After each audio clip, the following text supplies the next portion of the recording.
ಅದು ಹಾಳಾಗಿತ್ತು.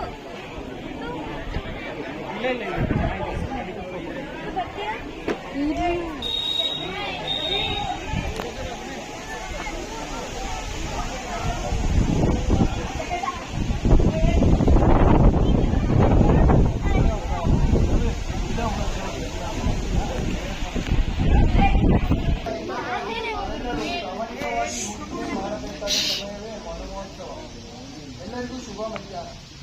ವನ ಮಹೋತ್ಸವವು ಒಂದು ರಾಷ್ಟ್ರೀಯ ಹಬ್ಬವಾಗಿದೆ.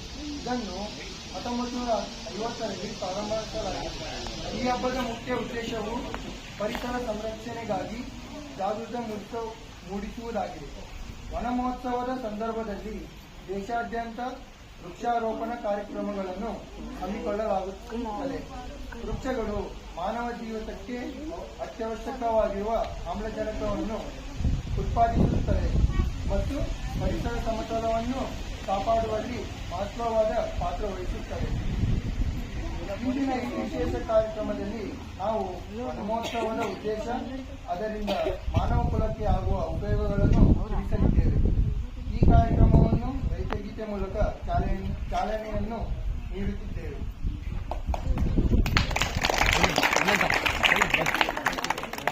ಎಲ್ಲರೂ ರೈತಗೀತೆ ಹಾಡಿಗಾಗಿ ಎದ್ದು ನಿಲ್ಲಬೇಕೆಂದು ವಿನಂತಿಸಿಕೊಳ್ಳುತ್ತೇವೆ.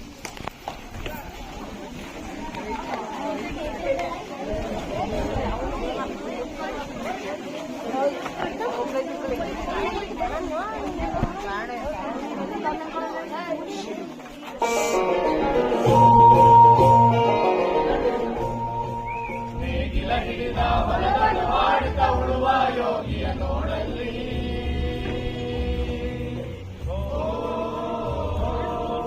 ನೇಗಿಲ ಹಿಡಿದ ಹೊಲಗಳು ಹಾಡುತ್ತ ಉಳುವ ಯೋಗಿಯ ನೋಡಲ್ಲಿ, ಫಲವನ್ನು ಬಯಸದ ಸೇವೆಯ ಪೂಜೆಯು ಕರ್ಮಗಳಿಯ ಪರ ಸಾಧನವು. ಕಷ್ಟಗಳನ್ನವ ದುಡಿವನೆ ತ್ಯಾಗಿ, ಸೃಷ್ಟಿ ನಿಯಮದೊಳಗವನೇ ಹೋಗಿ. ಉಳುವ ಯೋಗಿಯ ನೋಡಲ್ಲಿ, ಉಳುವ ಯೋಗಿಯ ನೋಡಲ್ಲಿ, ಉಳುವ ಯೋಗಿಯ ನೋಡಲ್ಲಿ, ಉಳುವ ಯೋಗಿಯ ನೋಡಲ್ಲಿ.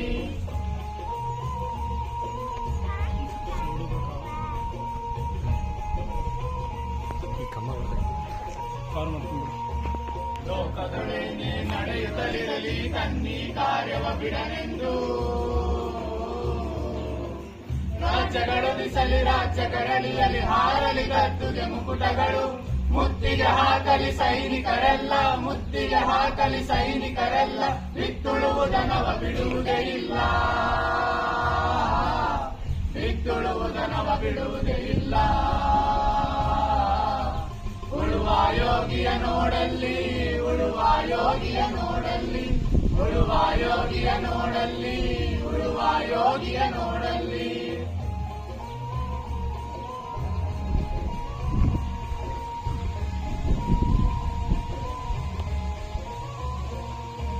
ಬಾಳಿತು ನಮ್ಮಿ ನಾಗರಿಕತೆ ಸಿರಿ ಮಣ್ಣುಳಿ ನೇಗಿಲನಾಶ್ರಯದಿ, ನೇಗಿಲ ಹಿಡಿದ ಕೈಯಾದಾರದಿ ದೊರೆಗಳು ದರ್ಪದಳಾಡಿದರು. ನೇಗಿಲ ಬಲದಳು ವೀರರು ಮೆರೆದರು, ಶಿಲ್ಪಿಗಳೆಸೆದರು ಕವಿಗಳು ಬರೆದರು, ಶಿಲ್ಪಿಗಳೆಸೆದರು ಕವಿಗಳು ಬರೆದರು. ಉಳುವ ಯೋಗಿಯ ನೋಡಲ್ಲಿ, ಉಳುವ ಯೋಗಿಯ ನೋಡಲ್ಲಿ, ಉಳುವ ಯೋಗಿಯ ನೋಡಲ್ಲಿ, ಉಳುವ ಯೋಗಿಯ ನೋಡಲ್ಲಿ.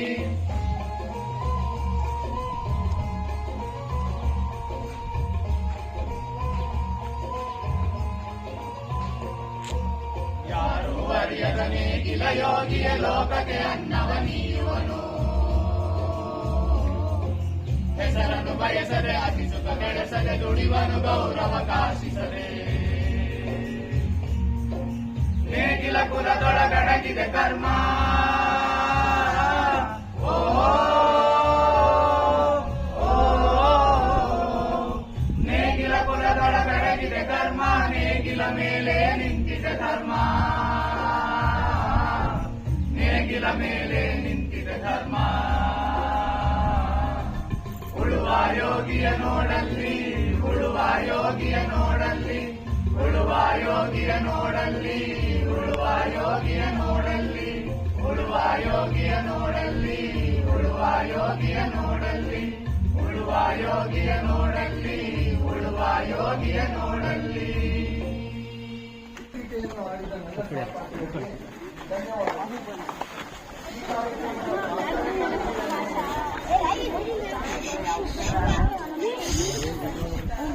ಈ ಕಾರ್ಯಕ್ರಮದ ಪ್ರಾಸ್ತಾವಿಕ ನುಡಿಯನ್ನು ತಿಳಿಸಲು ಬಂದಿದ್ದಾರೆ ಡಾಕ್ಟರ್ ಮಂಜುಳಾ. ಶಾಲಾ ಮಕ್ಕಳೇ ಮತ್ತು ರೈತ ಬಾಂಧವರೇ, ಸೊ ಈ ದಿನ ನಾವು ವನ ಮಹೋತ್ಸವ ಕಾರ್ಯಕ್ರಮವನ್ನು ಹಮ್ಮಿಕೊಳ್ತಾ ಇದ್ದೀವಿ. ಸೊ ಈ ದಿನ ಈ ಒಂದು ನಮ್ಮ ಕೃಷಿ ವಿಶ್ವವಿದ್ಯಾನಿಲಯ ಬೆಂಗಳೂರು, ಜಿಕೆವಿಕೆ ಬೆಂಗಳೂರು ಮತ್ತೆ ಅರಣ್ಯ ಇಲಾಖೆ ಮತ್ತೆ ಕೃಷಿ ಇಲಾಖೆ ಇವುಗಳ ಸಹಯೋಗದೊಂದಿಗೆ ಈ ದಿನ ಭಕ್ತರಳ್ಳಿಯಲ್ಲಿ ವನ ಮಹೋತ್ಸವ ಕಾರ್ಯಕ್ರಮವನ್ನು ಹಮ್ಮಿಕೊಳ್ತಾ ಇದ್ದೇವೆ. ಈಗಾಗಲೇ ನಿಮಗೆ ತಿಳಿದ ಹಾಗೆ ಕೃಷಿ ವಿಶ್ವವಿದ್ಯಾಲಯ ಬೆಂಗಳೂರಿನ ಅಂತಿಮ ವರ್ಷದ BSc ಕೃಷಿ ವಿದ್ಯಾರ್ಥಿಗಳು 20 ಜನ, 11 ಜನ ಹುಡುಗರು ಮತ್ತೆ 9 ಜನ ಹುಡುಗಿಯರು ಇದ್ದಾರೆ ಸರ್ ಈ ಹಳ್ಳಿಯಲ್ಲಿ. ಈಗಾಗಲೇ 1 ತಿಂಗಳು ಈ ಕಾರ್ಯಕ್ರಮ ಮುಕ್ತಾಯ ಆಗಿದೆ. ಇನ್ನು 2 ತಿಂಗಳು ಇಲ್ಲಿರ್ತಾರೆ. ಸೊ ಅವರು ಇರುವಂತಹ ಈ ಒಂದು ಅವಧಿಯಲ್ಲಿ ರೈತರಿಗೆ ಬೇಕಾದಂತಹ ಕೃಷಿ ಮಾಹಿತಿಗಳನ್ನ ಕಾಲಕಾಲಕ್ಕೆ ತರಬೇತಿಗಳ ಮುಖಾಂತರ, ರೈತರ ಕ್ಷೇತ್ರ ಭೇಟಿಗಳ ಮುಖಾಂತರ, ಪದ್ಧತಿ ಪ್ರಾತ್ಯಕ್ಷಿಗಳ ಮುಖಾಂತರ ತಿಳಿಸಿಕೊಡ್ತಾ ಬರ್ತಾ ಇದ್ದಾರೆ. ಸೊ ಪ್ರತಿ ವಾರ, ಪ್ರತಿ ದಿನ ಕೂಡ ಕ್ಷೇತ್ರ ಭೇಟಿಗಳನ್ನ ಮಾಡ್ತಾ ಇದ್ದಾರೆ. ತಾವು ಕ್ಲಾಸ್ ರೂಮ್ ಅಲ್ಲಿ ಏನು ಕಲಿತಂತಹ ವಿಚಾರಗಳನ್ನ ಪ್ರಾತ್ಯಕ್ಷಿಕೆಯಾಗಿ, ಪ್ರತ್ಯಕ್ಷವಾಗಿ ರೈತರ ಹೊಲ ತೋಟಗಳಲ್ಲಿ ನೋಡಿ ಇನ್ನೂ ಅರ್ಥವತ್ತಾಗಿ ಕಲಿತಾ ಇದ್ದಾರೆ. ತಮ್ಮ ಒಂದು ಜ್ಞಾನವನ್ನ ರೈತರಿಗೆ ಹಂಚ್ತಾ ಇದ್ದಾರೆ. ರೈತರಿಂದ ಇರುವಂತಹ ಅಗಾಧವಾದ ಜ್ಞಾನವನ್ನ ಅವರು ತಿಳ್ಕೊಳ್ತಾ ಇದ್ದಾರೆ. ಇದರ ಜೊತೆಗೆ ಈ ರೈತರೊಟ್ಟಿಗೆ ಇದ್ದು ಇಲ್ಲಿ ರೈತರ ಒಂದು ಸಹಭಾಗಿತ್ವ ಮುಖೇನ ತಾಂತ್ರಿಕತೆಗಳ ಪ್ರಾತ್ಯಕ್ಷಿಕೆ ತಾಕನ್ನ ಮಾಡ್ತಾ ಇದ್ದಾರೆ.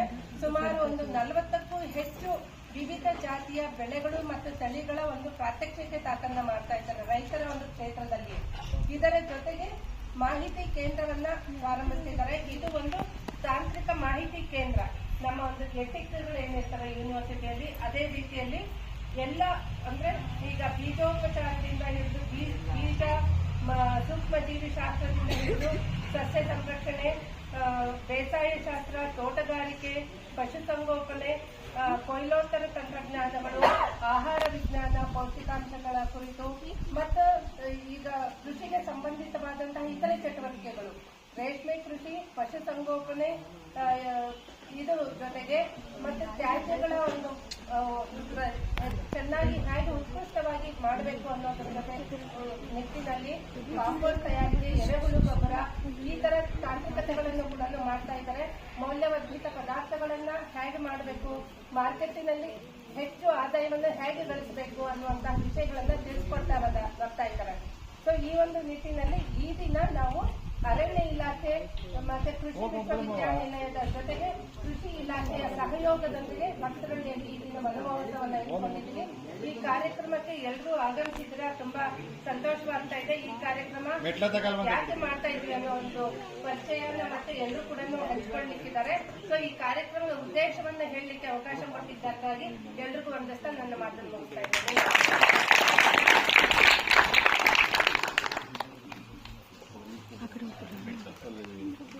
ಪ್ರಾಸ್ತಾವಿಕ ನುಡಿಯನ್ನು ತಿಳಿಸಿದ ಡಾಕ್ಟರ್ ಮಂಜುಳಾ ಮ್ಯಾಮ್ ಅವರಿಗೆ ಧನ್ಯವಾದಗಳು. ಎಲ್ಲರನ್ನೂ ಸ್ವಾಗತಿಸಲು ಬರುತ್ತಿದ್ದಾರೆ ಅರುಣ್. ಇಲ್ಲಿ ನಡೆದಿದ್ದೇವೆ. ಈ ಕಾರ್ಯಕ್ರಮಕ್ಕೆ ಮುಖ್ಯ ಅತಿಥಿಗಳಾಗಿ ಆಗಮಿಸುವಂತಹ ಶ್ರೀಯುತ Ajay Mishra, IFS retired principal conservator of forest ಅವರಿಗೆ ನಮ್ಮ ನಿಮ್ಮೆಲ್ಲರ ಪರವಾಗಿ ಹಾರ್ದಿಕ ಸ್ವಾಗತವನ್ನು ಕೊಡುತ್ತೇವೆ. ಅದೇ ರೀತಿ Shri Annayya, retired IFS additional principal chief conservator of forest ಅವರಿಗೂ ನಮ್ಮೆಲ್ಲರ ಪರವಾಗಿ ಸ್ವಾಗತವನ್ನು ಕೋರುತ್ತೇವೆ.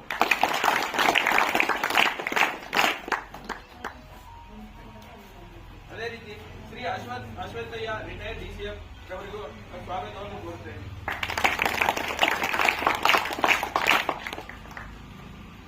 ಶ್ರೀ ಹನುಮಂತರಾಯಪ್ಪ, ರಿಟೈರ್ಡ್ DCF ಅವರಿಗೂ ಈ ಕಾರ್ಯಕ್ರಮಕ್ಕೆ ನಮ್ಮ ನಿಮ್ಮೆಲ್ಲರ ಪರವಾಗಿ ಸ್ವಾಗತವನ್ನು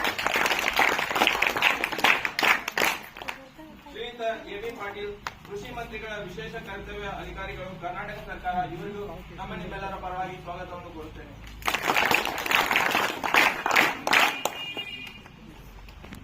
ಡಾಕ್ಟರ್ ಮಹಾದೇವ ಮೂರ್ತಿ, ಪ್ರಾಧ್ಯಾಪಕರು ಮತ್ತು ಮುಖ್ಯಸ್ಥರು, ಅರಣ್ಯ ಮತ್ತು ಪರಿಸರ ವಿಜ್ಞಾನ ವಿಭಾಗ, ಕೃಷಿ ಮಹಾವಿದ್ಯಾಲಯ, ಬೆಂಗಳೂರು ಇವರಿಗೂ ಸ್ವಾಗತವನ್ನು ಕೋರುತ್ತೇನೆ.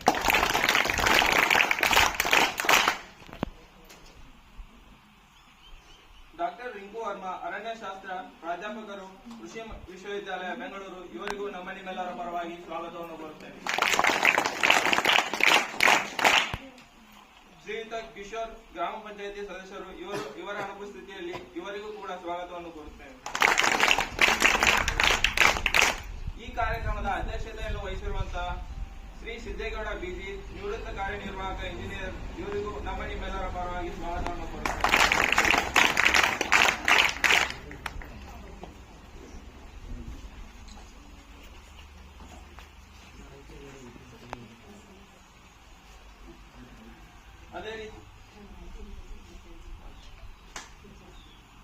ಅದೇ ರೀತಿ ಈ ಕಾರ್ಯಕ್ರಮಕ್ಕೆ ಆಗಮಿಸಿದ ಮಹೇಶ್ ಎಸಿಎಫ್ ಇವರಿಗೂ ನಮ್ಮ ನಿಮ್ಮೆಲ್ಲರ ಪರವಾಗಿ ಸ್ವಾಗತವನ್ನು ಕೋರುತ್ತೇನೆ. ಆರ್ ರಂಗನಾಥ್, ಕೃಷಿ ಸಹಾಯಕ ಅಧಿಕಾರಿಗಳು, ಕುಣಿಗಲ್ ಇವರಿಗೂ ನಮ್ಮ ನಿಮ್ಮೆಲ್ಲರ ಪರವಾಗಿ ಸ್ವಾಗತವನ್ನು ಕೋರುತ್ತೇನೆ. ಡಾಕ್ಟರ್ ಮಂಜುಳಾ, ಸಹ ಸಂಯೋಜಕರು, ಗ್ರಾಮೀಣ ಕೃಷಿ ಕಾರ್ಯಾನುಭವ ಇವರಿಗೂ ನಮ್ಮ ನಿಮ್ಮೆಲ್ಲರ ಪರವಾಗಿ ಸ್ವಾಗತವನ್ನು ಕೋರುತ್ತೇನೆ. Mahesh B Malgatti, assistant conservator of forest ಇವರಿಗೂ, ಶ್ರೀಯುತ Harshit, social forestry range officer ಇವರಿಗೂ ನಮ್ಮ ನಿಮ್ಮೆಲ್ಲರ ಪರವಾಗಿ ಸ್ವಾಗತವನ್ನು ಕೋರುತ್ತೇನೆ.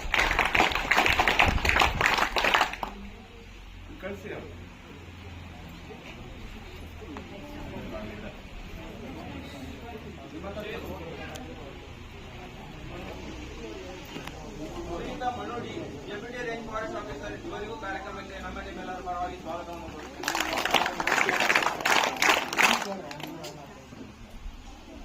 ಅನಿತಾ ಎಸ್, ಸಹ ಪ್ರಾಧ್ಯಾಪಕರು, ಕೃಷಿ ಅರ್ಥಶಾಸ್ತ್ರ ವಿಭಾಗ ಇವರಿಗೂ ನಮ್ಮ ನಿಮ್ಮೆಲ್ಲರ ಪರವಾಗಿ ಸ್ವಾಗತವನ್ನು ಕೋರುತ್ತೇನೆ. ಅದೇ ರೀತಿ ರೂಪಾ, ಆಹಾರ ವಿಜ್ಞಾನ ಮತ್ತು ಪೋಷಣ ವಿಭಾಗ, ಕೃಷಿ ವಿಶ್ವವಿದ್ಯಾಲಯ, ಬೆಂಗಳೂರು ಇವರಿಗೂ ಸ್ವಾಗತ. ಈ ಕಾರ್ಯಕ್ರಮಕ್ಕೆ ಆಗಮಿಸಿರುವ ಎಲ್ಲ ಭಕ್ತರಹಳ್ಳಿ ಗ್ರಾಮದ ಗ್ರಾಮಸ್ಥರಿಗೂ ಹಾಗೂ ರೈತರಿಗೂ ಕಾರ್ಯಕ್ರಮಕ್ಕೆ ಸ್ವಾಗತವನ್ನು ಕೋರುತ್ತೇನೆ.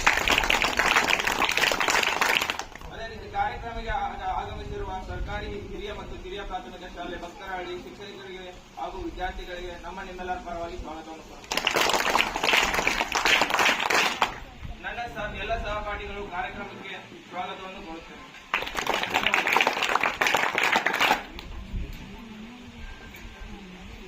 ಇದರನ್ನು ಸ್ವಾಗತಿಸಿದ ಅರುಣ್ ರವರಿಗೆ ಧನ್ಯವಾದಗಳು. ಬೆಳಕು ನೀಡುವರಿಂದಲೇ ದೀಪಕ್ಕೆ ಬೆಲೆ, ಕಷ್ಟಗಳನ್ನು ಮೀರಿ ಬೆಳೆದು ನಿಂತಾಗಲೇ ಬದುಕಿಗೊಂದು ಬೆಲೆ. ವೇದಿಕೆ ಮೇಲಿರುವ ಗಣ್ಯರೆಲ್ಲರೂ ದೀಪವನ್ನು ಬೆಳಗಿಸುವ ಮೂಲಕ ಕಾರ್ಯಕ್ರಮಕ್ಕೆ ಚಾಲನೆ ನೀಡಬೇಕೆಂದು ಕೋರಿಕೊಳ್ಳುತ್ತಿದ್ದೇನೆ. ಅದರೊಂದಿಗೆ ಅರಣ್ಯ ಸಸಿಗಳಿಗೆ ನೀರೆರೆಯುವ ಮೂಲಕ ನಮ್ಮ ಈ ವನಮಹೋತ್ಸವ ಕಾರ್ಯಕ್ರಮವನ್ನು ಶುಭಾರಂಭಿಸಿಕೊಳ್ಳಬೇಕೆಂದು ಕೇಳಿಕೊಳ್ಳುತ್ತೇನೆ.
ಮಧ್ಯದಲ್ಲಿ ಇದು IFT ಸಂಸ್ಥೆಯಲ್ಲಿ ಹಿರಿಯ ಸದಸ್ಯರು ಇಲ್ಲಿ ಅಧ್ಯಾಪಕರು, ಕಾರ್ಯ ಶಿಕ್ಷಕರು, ಇಲಾಖೆ ಅಧಿಕಾರಿ, ಶಾಲೆ ಮಕ್ಕಳು ಮತ್ತು US ಗ್ರಾಮಸ್ಥರು, ರೈತರು, ಸ್ನೇಹಿತರು ತುಂಬ ಸಂತೋಷ ಇಲ್ಲಿ ನಾವು ಬಂದಿದ್ದೀವಿ. ಇದು ಒಂದು ಅಪರೂಪ ಕಾರ್ಯಕ್ರಮ. ಈ ಕಾರ್ಯಕ್ರಮದಲ್ಲಿ ಈಗಾಗಲೇ ಮೊದಲಿಗೆ ಇದ್ದಾಗೆ 3 ತಿಂಗಳು ಕಾರ್ಯಕ್ರಮ ಡಿಸ್ಟ್ರಿಕ್ಟ್ ಅಗ್ರಿಕಲ್ಚರ್ ಸೈನ್ಸಸ್ ಮತ್ತು ಗ್ರಾಮಸ್ಥರು ಮಧ್ಯದಲ್ಲಿ ವಿಶೇಷವಾಗಿ ರೈತರಿಗೆ ಯಾವ ಥರ ಅನುಕೂಲ ಆಗಬೇಕಾಗಿದೆ ಅದು ಸಂಬಂಧಪಟ್ಟ ಒಂದು ಕಾರ್ಯಕ್ರಮ ಇದು. ಈ ಕಾರ್ಯಕ್ರಮದಲ್ಲಿ ಈಗಾಗಲೇ ನಾವು ಗಿಡಗಳಿಗೆ ಹಾಕಿದ್ದೀವಿ.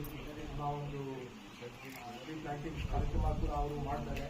ಮಕ್ಕಳಿಗೆ ಟ್ರೀ ಪ್ಲಾಂಟಿಂಗ್ ವಿಷಯ ಬಗ್ಗೆ ಯಾವ ಥರ ನಾವು ಗಿಡಗಳು ನೆಡಬೇಕು, ಬೆಳೆಸಬೇಕು ಒಂದು ಮಾಹಿತಿ ಬರುತ್ತೆ ಅಲ್ಲಿ. ಈಗ ತುಂಬ ನಮ್ಮ ಕ್ರಿಕೆಟ್ನಲ್ಲಿ ಅಸಮತೋಲನ ಆಗ್ತಾ ಇದೆ. ಅದರಿಂದ ನಮ್ಮ ಮುಂದಿನ ಪೀಳಿಗೆಗಳಿಗೆ ಯಾವ ಥರ ನಾವು ಒಂದು ಒಳ್ಳೆಯ ಒಂದು ಸಂತೋಲನ ಕೊಡಬೇಕು, ಅದರಲ್ಲಿ ಗಿಡಗಳಿಗೆ ಏನಿದೆ ಅದು ಅವರಿಗೆ ಕೂಡ ಈ ನಮ್ಮ ಕಾರ್ಯಕ್ರಮಕ್ಕೆ ನೀವು ಎಲ್ಲ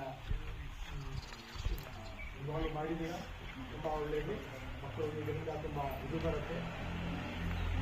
ಇದು ಒಳ್ಳೆಯದೇ. ಈ ಕಾರ್ಯಕ್ರಮ ವಿಷಯ ಬಗ್ಗೆ ಈಗಾಗಲೇ ನೀವು ಗೊತ್ತಿದೆ. ನಮ್ಮ ರಾಜ್ಯದಲ್ಲಿ ಸುಮಾರು 60% ಜನಗಳು ಅಲ್ಲಿ ರೂರಲ್ ಏರಿಯಾದಲ್ಲಿ ಇರೋದು. ಗ್ರಾಮಸ್ಥರಿಗೆ ಅವರು ಗ್ರಾಮಗಳಿಗೆ ಅವರು ಇರ್ತಾರೆ. ಈ ಎಲ್ಲ ಗ್ರಾಮಸ್ಥರಿಗೆ ವಿಶೇಷವಾಗಿ ರೈತರಿಗೆ ತುಂಬ ಬೇರೆ ಬೇರೆ ಚಾಲೆಂಜಸ್ ಇರ್ತದೆ, ಸಮಸ್ಯೆಗಳು ಇರ್ತದೆ. ಅಗ್ರಿಕಲ್ಚರ್ ಸೈನ್ಸ್ ಇಂಡಸ್ಟ್ರಿಯಲ್ಲಿ ಯಾವ ಥರ ಏನೇನು ಇದು ಪ್ರೋಗ್ರೆಸ್ ಆಗ್ತಾ ಇದೆ ಆ ವಿಷಯ ಬಗ್ಗೆ ಅವ್ರಿಗೆ ಯಾವ ಥರ ನಾವು ಒಂದು ಮಾಹಿತಿ ನೀಡಬೇಕಾಗಿದೆ. ಒಂದು first time information exchange programme ಅವರು ಅದನ್ನು ಬಂದು ಇದು ಕೊಡ್ತಾರೆ. ಅವರು ರೈತರಿಗೆ ಸಮಸ್ಯೆಗಳು ಇದೆ ಅದು ತಿಳ್ಕೊಂಡಿರ್ತಾರೆ. ಇಲ್ಲಿ ಮುಖ್ಯವಾಗಿ ನಾವು ಏನು ಹೇಳೋದು ಇಲ್ಲಿ ಒಂದು 2-3 ವಿಷಯ ಇದೆ. ಒಂದು ನಾವು ಏನು ಸರ್ಕಾರದ ಹಲವಾರು ನೀತಿಗಳಿವೆ, ಕಾರ್ಯಕ್ರಮಗಳಿವೆ. ಒಂದು ಕಾರ್ಯಕ್ರಮ ಏನಿದೆ ನಮ್ಮ ಸಮಗ್ರ ಕೃಷಿ ಪದ್ಧತಿ.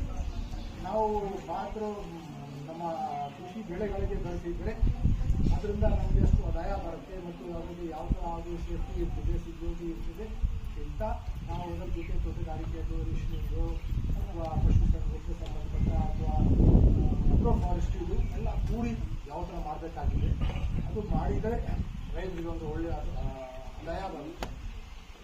ಇದು ಭೂಮಿಗೆ ಚೆನ್ನಾಗಿರುತ್ತೆ. ಯಾಕೆಂದರೆ ಒಟ್ಟಿಗೆ ಭೂಮಿ ಬೆಲೆಯಲ್ಲಿ ಇದ್ದು ಎಲ್ಲ ಇಂಡಿಯನ್ಸ್ಗೆ ಆಸಕ್ತಿ ಇರೋದಿಲ್ಲ. 6 ತಿಂಗಳು, 1 ವರ್ಷ, 2 ವರ್ಷ ಆ ಥರ ಅವರಿಗೆ ಹಣ ಹೋಗ್ತಾ ಇರ್ತದೆ. ಮತ್ತು ನನ್ನ ಭೂಮಿಯಲ್ಲಿ ಇದು ಬೇರೆ ಬೇರೆ ಲೇಯರ್ಸಿಂದ ಆಗುತ್ತೆ ಅವರಿಗೆಲ್ಲ ಇದು ಬರುತ್ತೆ. ಗೊಬ್ಬರಾಂಶ ಆಗಲಿ ಅಂಶ ಆಗಿ ಬರುತ್ತೆ. ಅಗ್ರೋ ಫಾರೆಸ್ಟ್ರಿ ಅದರಲ್ಲಿ ಬಹಳ ಮುಖ್ಯವಾಗಿ ಒಂದು ಇದೆ. ಅಗ್ರೋ ಫಾರೆಸ್ಟ್ರಿ ಈಗಾಗಲೇ ವೆಸ್ಟರ್ನಲ್ಲಿ ಒಂದು ಆಲ್ ಇಂಡಿಯಾ ಕೋಆರ್ಡಿನೇಟೆಡ್ ಒಂದು ಪ್ರಾಜೆಕ್ಟ್ ನಡೀತಾ ಇದ್ದದ್ದು ಅಗ್ರೋ ಫಾರೆಸ್ಟ್ರಿ. ಅದರಲ್ಲಿ ತಮಗೆ ಹೋದ ಮಾಹಿತಿಗಳು ಮಕ್ಕಳು ಸ್ಟೂಡೆಂಟ್ಸ್ಗಳು ನೀಡಿರ್ಬೋದು. ಮುಖ್ಯವಾಗಿ ಒಂದು ಸಮಗ್ರ ಕೃಷಿ ಪದ್ಧತಿ ಮೇಲೆ ನಾವು ಮುಂದೆ ಮಾಡಿದರೆ ತುಂಬ ಚೆನ್ನಾಗಿರುತ್ತದೆ. ಗ್ರಾಮ ಕೃಷಿ ರೈತರಿಗೆ ಈ ವಿಷಯ ಬಗ್ಗೆ ಮಾಹಿತಿ ಸಿಕ್ಕಿರ್ತದೆ. ಅದು ಒಂದು ವಿಷಯ ಇದೆ. ಇದು ಇನ್ನೊಂದು ವಿಷಯ ಏನಿದೆ ಮುಖ್ಯವಾಗಿ ನಾವು ಇದು ಇವತ್ತು ಹವಾಮಾನ ಬದಲಾವಣೆ ವಿಷಯ ಬಗ್ಗೆ ಭಾಳ ವಿಷಯಗಳು ಬರ್ತಾ ಇದೆ. ಹವಾಮಾನ ಬದಲಾವಣೆ ಕೂಡ ಗೊತ್ತಾಗುತ್ತೆ. ಒಂದೊಂದು ಸಲ ತುಂಬ ಮಳೆ ಬರುತ್ತೆ, ಆಮೇಲೆ 2 ವಾರ 3 ವಾರ ಒಂದು ಮಳೆ ಬರುತ್ತೆ. ಅದು ಈ ಥರ ಸಂತೋಲನೆ ಆಗಿ ಕೃಷಿಗೆ ಬಹಳ ಪ್ರಭಾವಿಸ್ತಾರೆ. ಅದರಿಂದ ನಮಗೆ ಏನು ನಾವು ಇಲ್ಲಿ ಬೆಳೆಗಳು ಬೆಳೆಸ್ತಾ ಇದ್ದೀವಿ, ಕೃಷಿ ಬೆಳೆ ಆಗಲಿ ತೋಟಗಾರಿಕೆ ಬೆಳೆ ಆಗಲಿ ನಮ್ಮ ಕೃಷಿ ಬೆಳೆಗಳು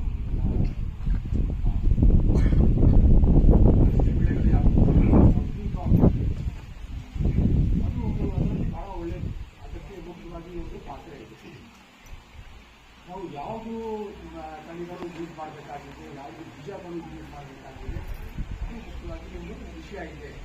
ಅದು ನಾವು ಏನಾಗಬೇಕು, ನಮ್ಮ ಏನು ನಾವು ಹಾಕ್ತೀವಿ ನಮಗೆ ಒಂದು ನಿರ್ದಿಷ್ಟ ಕಾಲದಲ್ಲಿ ಕೃಷಿ ಬೆಳೆಯೋದ್ರೆ 3 ತಿಂಗಳು 4 ತಿಂಗಳು, ತೋಟಗಾರಿಕೆ ಬೆಳೆಯೋದ್ರೆ 2 ವರ್ಷ 3 ವರ್ಷ ಹಾಕಿ ಮತ್ತು ಒಂದಷ್ಟು ಕಾಫು ಬೆಳೆಗಳಿದ್ರೆ ಅದು ನಮಗೆ ನಮ್ಮ ಇದು ಪ್ರಕಾರ ಅವಶ್ಯಕತೆ ಪ್ರಕಾರ ಒಂದು 5 ವರ್ಷ ಹಾಕಿ ಅಥವಾ 6 ವರ್ಷ 10 ವರ್ಷ ಯಾವ ಅದು ಅದರಲ್ಲಿ ಹೈ ನೀಡಿ ತುಂಬ ಒಳ್ಳೆ ಇದು ಬರೋದು. ಈಗ ಭಾಳ ಜಾತಿ ಭಾಳ ತಳಿಗಳು ಇದೆ, ಆ ಮಾಹಿತಿ ನೀಡಬೇಕಾಗಿರುತ್ತೆ. ಅದು ದೊಡ್ಡ ನಿಮಗೆ ಮಾಹಿತಿಯಿಂದ ಬಂದಿರ್ತದೆ. ಅದು ಇನ್ನೊಂದು ಒಂದು ಭಾಳ ಇದು ಹುಳಗಳು ಬರ್ತಾ ಇರ್ತದೆ, ಅದರಿಂದ ಅದು ವೇಸ್ಟೇಜ್ ಆಗಬೇಕು, ಅದರಿಂದ ಹಾಕಬೇಕು, ಬೆಳೆಗಳಿಗೆ ಇರಬೇಕು. ಆಮೇಲೆ ನಮ್ಮ ಇದು ನಾವು ಕ್ಲೈಮೇಟ್ ಚೇಂಜ್ಗಳು ಮಳೆ ಬಂದಿಲ್ಲ ಅಂದರೆ 2 ವೀಕ್ಸ್ 3 ವೀಕ್ಸ್ 4 ತಿಂಗಳು ಆದರೂ ಕೂಡ ನಡೆಯಬೇಕು, ಅವ್ರಿಗೆ ತೊಂದರೆ ಆಗ್ತಾರೆ. ನಾವು ಈಗ ಕ್ಲೈಮೇಟ್ ರೆಸಿಲಿಯನ್ಸ್ ಅಂತ ಹೇಳ್ತೀವಿ. ಈ ಎಲ್ಲ ವಿಷಯಕ್ಕೆ ಮಾಹಿತಿಗಳು ಈಗ ತುಂಬ ಇದೆ ನಮ್ಮ ದೇಶದಲ್ಲಿ. ಸಂಸ್ಥೆಗಳಿವೆ, ಅಲ್ಲಿ ಸಂಶೋಧನೆ ಕಾರ್ಯಕ್ರಮ ನಡೀತಾ ಇರ್ತದೆ. ನಮಗೆ ಈಗ ಬದಲಾವಣೆ ಹವಾಮಾನದಲ್ಲಿ ಆಗ್ತಾ ಇದೆ, ನಮ್ಮ ನಾವು ಮಾಡ್ತಾ ಇದ್ದೀವಿ. ಯಾವುದನ್ನ ಮಾಹಿತಿ ಕೊಡಬೇಕಾಗಿದೆ ಮಕ್ಕಳಿಂದ ಬರ್ತಾ ಇರ್ಬೋದು, ಅವರು ನಮಗೆ ಒಳ್ಳೆಯ ಮಾಹಿತಿ ಕೊಡ್ತಾ ಇದ್ದಾರೆ. ಇನ್ನೊಂದು ಮುಖ್ಯವಾಗಿ ವಿಷಯ ಇದೆ ಮಣ್ಣಿಂದು. ಈ ಮಣ್ಣಿಗೆ ನಾವು ಭಾಳ ನೆಗೆಟ್ ಮಾಡ್ತಾ ಬಂದಿದ್ದೀವಿ.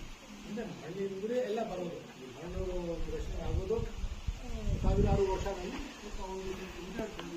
ರಚನೆ ಆಗುತ್ತದೆ. ಆದರೆ ನಾವು ಕರೆಕ್ಟಾಗಿ ನಮ್ಮ ಇದು ಭೂಮಿಯಲ್ಲಿ ಮರಗಳು ಅಥವಾ ಬೆಳೆಗಳಿಗೆ ಬೆಳೆಸಿಲ್ಲ ಅಂದರೆ ಅದ್ರ ಮೇಲೆ ಒಂದು ನೆಗೆಟಿವ್ ಆಗಿ ಒಂದು ಪರಿಣಾಮ ಬರುತ್ತೆ. ನಮ್ಮ ಸಾಯಿಲು ಮಣ್ಣು ಭಾಳ ವೀಕ್ ಆಗಿಬಿಡ್ತದೆ. ನಾವು ಸ್ವಲ್ಪ ಕೆಮಿಕಲ್ ಇದು ಗೊಬ್ಬರಗಳು ತುಂಬ ಯೂಸ್ ಮಾಡ್ತೀವಿ, ರಾಸಾಯನಿಕ ಗೊಬ್ಬರಗಳಿಂದ ಕೂಡ ಅದು ಬೇರೆ ಥರ ಅದು ಕಷ್ಟಗಳು ಬರುತ್ತೆ. ಅದರಿಂದ ಈಗ ಬಹುಶಃ ನಮ್ಮ ಇದು ಮಾಡಬೇಕಾಗಿದ್ರೆ ಕೃಷಿ ಅಥವಾ ನಮ್ಮ ಬೇರೆ ಸಮಗ್ರ ಕೃಷಿ ಪದ್ಧತಿ ಮಾಡಬೇಕಾಗಿದ್ರೆ ನಾವು ಒಂದು ಸಂಪೂರ್ಣ ಥರ ಆಗಬೇಕು. ನಾವು ಎಷ್ಟು ಕೃಷಿ ಇದು ರಾಸಾಯನಿಕ ಗೊಬ್ಬರ ಯೂಸ್ ಮಾಡಬೇಕು, ನಮ್ಮ ಇದು ಗೊಬ್ಬರ ನಾವು ಮಾಮೂಲಿ ಇದೆ ಮಾಡ್ತಾ ಇರ್ತೀವಿ, ಕಂಪೋಸ್ಟ್ ಗೊಬ್ಬರ ಹೇಳ್ತೀವಿ, ಅದು ಮಾಡಬೇಕು. ಅಥವಾ ನೈಸರ್ಗಿಕ ಅದು ಯಾವ ಥರ ಏನೋ ಸ್ವಲ್ಪ ಉಳಿಸ್ಕೋಬೇಕು ವಿಷಯಗಳಿವೆ. ಇದು ಇದೆ, ಅದರಲ್ಲಿ 3 ತಿಂಗಳಲ್ಲಿ ತುಂಬ ಮಾಹಿತಿ ಸಿಗುತ್ತೆ. ರೈತರಿಗೆ ಏನು ಸಮಸ್ಯೆಗಳಿವೆ ಮಕ್ಕಳಿಂದ ಅದು ಕೃಷಿ ವಿಶ್ವವಿದ್ಯಾಲಯಗಳಿಗೆ ಅದು ಮಾಹಿತಿ ಹೋಗುತ್ತದೆ ಮತ್ತು ಸಂಶೋಧನೆ ಮಾಡಿ ಏನೋ ಸಮಸ್ಯೆಗಳಿಗೆ ಪರಿಹಾರ ಮಾಡ್ಬೋದು. ನಾವು ಮಕ್ಕಳಿಗೆ ಇಲ್ಲಿ ಇನ್ವಾಲ್ವ್ ಮಾಡಿದ್ದೀವಿ, ನಮಗೆ ತುಂಬ ಸಂತೋಷ. ಯಾಕಂದರೆ ಅವರೇ ನಮ್ಮ ಭವಿಷ್ಯದ ಮುಖ್ಯ ಸ್ಟೇಕ್ ಹೋಲ್ಡರ್ಸ್. ಅವ್ರಿಗೆ ಇದೆಲ್ಲ ಮಾಹಿತಿ ಆಗಬೇಕು. ಅವರಿಂದಲೇ ಈ ವರ್ಷದ ನಮ್ಮ ಮರಗಳಿಗೆ ಯಾವ ಥರ ಕಾಪಾಡಬೇಕಾಗಿದೆ, ಮತ್ತು ನಮ್ಮ ಕೃಷಿ ಪದ್ಧತಿಗಳಿಗೆ ಯಾವ ಥರ ಬದಲಾವಣೆ ಬಂದು ಯಾವ ಥರ ಇದು ಬರ್ತಾ ಇದೆ ಆ ಮಾಹಿತಿಗಳು ಇದು ನಮ್ಮ ಸ್ಟೂಡೆಂಟ್ಸ್ ಮಾಡ್ತಾ ಇದ್ದಾರೆ. ತುಂಬ ಚೆನ್ನಾಗಿರ್ತದೆ. ನಾವು ಹೆಚ್ಚಿಗೆ ಸಮಯ ತಗೊಂಡು ನಿಮಗೆ ಈ ನಿಮ್ಮ ಕಾರ್ಯಕ್ರಮಕ್ಕೆ ಹಾಕೊಳ್ಳಿ ಮತ್ತು ಇದು ಯಶಸ್ವಿಯಾಗಿ ಆಗಲಿ ಹೇಳಿ ಮತ್ತು ಈ ಅವಕಾಶ ಮಾಡಿಕೊಳ್ಳಲು ವಂದನೆಗಳು. ಈ ಕಾರ್ಯಕ್ರಮವನ್ನು ಉದ್ದೇಶಿಸಿ ಮಾತಾಡಿದ ಶ್ರೀ ಅಜಯ್ ಮಿಶ್ರಾ ಅವರಿಗೆ ಧನ್ಯವಾದಗಳು. ಶ್ರೀ ಅಣ್ಣಯ್ಯರವರಿಗೆ ಈ ಕಾರ್ಯಕ್ರಮವನ್ನು ಉದ್ದೇಶಿಸಿ ಮಾತನಾಡಬೇಕೆಂದು ವಿನಂತಿಸುತ್ತಿದ್ದೇನೆ. ಮಾನ್ಯ ಅಧ್ಯಕ್ಷರೇ ಮತ್ತು ವೇದಿಕೆಯ ಮೇಲಿರುವ ಗಣ್ಯರೇ, ಊರಿನ ಹಿರಿಯರೇ, ಮಹನೀಯರೇ, ಹಿಂಗೂ ಹೇಳ್ಬೇಕಂತ ಈ ಸ್ಕೂಲಿನ ಬೇಕು ವಿದ್ಯಾರ್ಥಿಗಳೇ, ವಿದ್ಯಾರ್ಥಿನಿಯರೇ, ಮತ್ತೆ ನಾವು ರಾವೆ ಪ್ರೋಗ್ರಾಮ್ ಬಂದಿರ್ತಕ್ಕಂಥ ತರಬೇತಿಗೆ ಬಂದಿರ್ತಕ್ಕಂಥ ಏನ್ ಮಾತಾಡ್ಬೇಕಪ್ಪ? ಏನೋ ನೀವು ಇದನ್ನ ಇಟ್ಕೊಂಡಿದ್ದೀರಿ, ನಮ್ಮ ಭೂಮಿ ಏನೋ ತೋರ್ಸ, ಅಲ್ಲೇನ ಬಸ್ ಇಟ್ಕೋತಾರೆ, ತೋರ್ಸೋದು. ಶಾಲೆ ಆರಂಭವಾಗಿದೆ, ಎಲ್ಲ ವಿದ್ಯಾರ್ಥಿಗಳು ಶಾಲೆಗೆ ಬಂದಿದ್ದಾರಾ? ಎಷ್ಟು ಜನ ಇದ್ದಾರೆ ಇಲ್ಲಿ? ಒಂದು 60 ಜನ ಇದ್ದೀರಿ. ಕಾಡು ಬೆಳೆಸಿ ನಾಡು ಬೆಳೆಸಿ ಅಂತ ಇವನು ಇಟ್ಕೊಂಡಿದ್ದ. ಇವನು ನೀನೇನ್ ಮಾಡಿದ? ಅರ್ದು ಅದನ್ನ ಅರಿವೇ ಗುರು ಗುರುವೇ ಶಿಕ್ಷಣ ಅಂತ ಮಾಡಿದೆ. ಹೌದಾ? ಎಷ್ಟನೇ ಕ್ಲಾಸ್ ನೀನು? ಎರಡೂ ಇರ್ಲಿ. ನೀವೆಲ್ಲ ಏನು 5, 6, 7ರವ್ರೆ? 8 ಮತ್ತೆ 8ನೇ ಕ್ಲಾಸು 6ನೇ ಕ್ಲಾಸ? ಉಳಿದವರೆಲ್ಲ ಹೋದ್ರು? ನಿಮ್ಮನ್ನು ಮಾತ್ರ ಕರ್ಕೊಂಡ್ಬಂದವ್ರೆ ಅಂದ್ರೆ ಬುದ್ಧಿವಂತರು ಅಂತಾನೆ.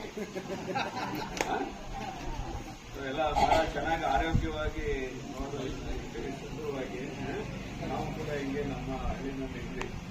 ಈಗ ಯಾಕೆ ಇವ್ರು ಏನ್ ಮಾಡ್ತಾರೆ, ಅವ್ರು ದೊಡ್ಡವ್ರು ನಿಂತಿದ್ದಾರಲ್ಲ ಅಣ್ಣ ಅಕ್ಕಂದಿರು, ಅದೇನಕ್ಕೆ ಬಂದಿದ್ದಾರೋ? ಕೃಷಿ ಬಗ್ಗೆ ಆ ಅಕ್ಕ ಏನಕ್ಕೆ ಬಂದವ್ರೆ? ವಿಡಿಯೋಗ್ರಫಿ ಮಾಡಕ್ ಬಂದವ್ರ? ಕೃಷಿ ಬಗ್ಗೆ ತಿಳ್ಸಕ್ ಬಂದಿದ್ದಾರೆ ತಿಳ್ಸಕ್ಕ, ಸರ್. ತಿಳ್ಸಕ್ಕೆ ತಿಳ್ಕೊಳಕ್ಕ ಅದು ತಿಳ್ಸಕ್ಕ, ಎರಡೂ. ಈಗ ನಿಮ್ಮ ರೈತರಿಗೆ ಏನ್ ತಿಳಿಸ್ಕೊಡ್ಬೇಕೆ? ಆಮೇಲೆ ಅಣ್ಣ ಯಾಕೆ ಬಂದಿದ್ದಾರೆ ಹೇಳ, ನೀನು ಹೇಳು, ಮೇಲೆ ಹೇಳ, ಎದ್ದೇಳ ಮೇಲೆ ಬೇಗ, ಟೈಮ್ ಇಲ್ಲ.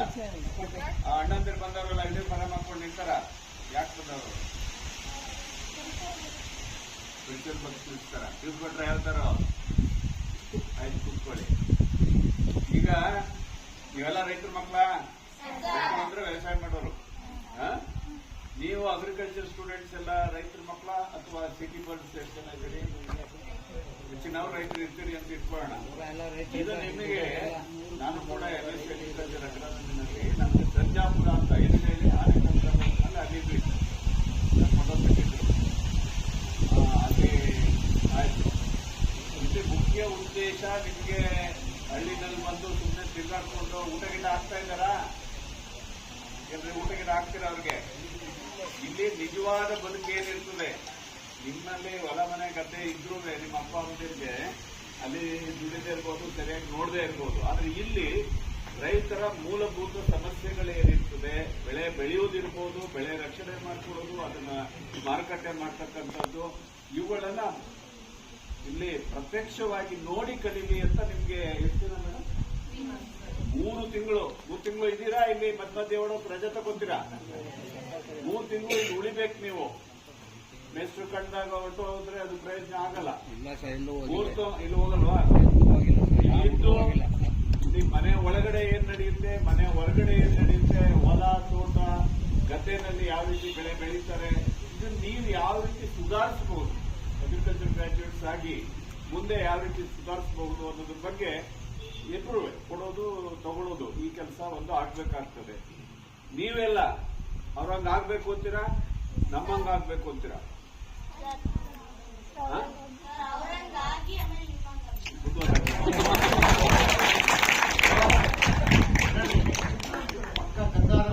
ಹೌದಾ? ಇರ್ಲಿ, ಗಂಗಾಧರ್. ಸೊ ಮೊದಲು ನೀವಿತ್ತು ಅವ್ರಂಗಾಗಿ ಡಿಗ್ರಿ ಮಾಡಿ, ಯಾವ್ದಾಗ್ತದೆ ಅದನ್ನ ಡಿಗ್ರಿ ಮಾಡ್ಲಿ. ನಿಮ್ಮ ಟೀಚರ್ಸ್ ಎಲ್ಲ ಎಲ್ಲಿದ್ದಾರೆ ಮೇಡಮ್? ನೋಡ ಹೆಂಗಿರ್ತಾನೆ, ನೀನು ಕಲಿ, ಅದು ಅರ್ಧಾಕ್ಬೇಡ. ಪೇಜ್ ಮಾಡಿಲ್ವಾ? ನೀವು ಹಂಗಾಗ್ಬೇಕು. ಆಮೇಲೆ ನಮ್ಮಂಗಾಗಿ ನಮ್ಗೆ ಇನ್ನೊಂದು ಸ್ಟೇಜ್ ಬಂದ್ಬಿಟ್ಟಿದೆ. ಈಗಾಗಲೇ 35 ವರ್ಷ ಕೆಲಸ ಮಾಡ್ಕೊಂಡು ಸರ್ಕಾರದಲ್ಲಿ ಬಂದ್ಬಿಟ್ಟಿದ್ವಿ. ಆಮೇಲೆ ಪುನಃ ರೈತರಲ್ಲಿ ಆಗಿದೆ, ಆಗ್ಬೇಕಂಗೆ, ಗೊತ್ತಾಯ್ತಾ? ಜೊತೆಗೆ ಹಳ್ಳಿ ಮೇಲೂ ಮಮತೆ ಇರಬೇಕು. ಊರು ನಮ್ದು, ದನ ಎಮ್ಮೆ ಕುರಿ ಆಡು ಅಲ್ವಾ, ಮನೆ ಅಪ್ಪ ಅಮ್ಮ ಅಜ್ಜಿ ಅಜ್ಜ ಇವುಗಳ ಕಾಳಜಿ ಇರಬೇಕು. ಹಾಗೆ ಎಲ್ಲ ಆಗಿ ಮತ್ತೆ ಅವ್ರು ಏನಪ್ಪ ಇನ್ನೊಂದು ಸ್ಟೇಜು ನೀವೆಲ್ಲ ನೋಡಿದ್ರೆ ಹೆಚ್ಚಿನವರು ಇವನ್ ಆಲಿಡೆ ಸರ್ವಿಸ್ಗೆ ಸೂಕ್ತವಾದ ಕ್ಯಾಂಡಿಡೇಟ್ಸ್ ಇದ್ದಾರೆ. ನೋಡಿ ತಯಾರು ಮಾಡಿ, ಆಗ್ಲಿ, ಪ್ರಯತ್ನ ಪಡ್ಲಿ, ಅವರು ಒಳ್ಳೆ ಪ್ರಜೆಗಳಾಗ್ಲಿ. ಈಗ ಮೊನ್ನೆ ಅಧ್ಯಕ್ಷರು ಹೇಳಿದಾಗೆ ಇದು ಸುಜಯ್ ಮಿಶ್ರಾ ಸಾಹೇಬರು, ಇನ್ನು ದೇಶದಲ್ಲಿ 160ಕ್ಕೂ ಹೆಚ್ಚು ಜನ ರೈತರೇ ಇರ್ತಕ್ಕಂಥದ್ದು ಭಾರತ ದೇಶದಲ್ಲಿ. ನಾವು ಸುಭಿಕ್ಷವಾಗಿದ್ದೀವಿ ಭಾರತ ದೇಶ, ಹೌದಾ? ಪಾಕಿಸ್ತಾನ ಗೊತ್ತಾ ಹೆಂಗಿದೆ ಅದು? ನಮ್ಗಿನ್ ಚೆನ್ನಾಗಿದ್ಯಾ? ಊಟದೇ ಇಲ್ವಾ? ಆಮೇಲೆ ಬಾಂಗ್ಲಾದೇಶ ಅವ್ರ ಪ್ರಧಾನಿನೇ ಓಡಿಸ್ಬಿಡ್ತಾರೆ ಅವರು. ಶ್ರೀಲಂಕಾ, ಯಾವ ಬರ್ಮಾ ಅಥವಾ ಮೈನಮ್ಮ ಇವೆಲ್ಲ ಗೊತ್ತಾಗ್ತವೆ ಹೇಳಿದ್ರೆ ಮೇಡಮ್ಗಳು ಹೇಳ್ಕೊಟ್ಟಿದ್ದಾರೆ. ಅವರೆಲ್ಲರಿಗಿಂತ ಭಾರತ ದೇಶ ಎಷ್ಟು ಕೋಟಿ ಜನಸಂಖ್ಯೆ ಇದೆ ಹೇಳಿ, ಅದೇನ್ ಹೇಳ್ತೀವಿ ಹೇಳಿ, ಪರವಾಗಿಲ್ಲ. ಅವ್ನು ಇಡೀ ಪ್ರಪಂಚದ ಹೇಳ್ತಾರೆ, ತಪ್ಪಾದ್ರೆ ಏನ್ ಪರವಾಗಿಲ್ಲ. 142 ಅಂತೀವಿ, ಇನ್ನೂ ಕೆಲವರು ಇನ್ನೂ ಜಾಸ್ತಿ ಆಗಿದೆ, 142 ಕೋಟಿ ಹೋಗ್ತ ಇದೆ. ಇಷ್ಟೆಲ್ಲ ಇದ್ರೂ ಕೂಡ ಭಾರತ ನಾವು ಚೆನ್ನಾಗಿದ್ದೀವಿ.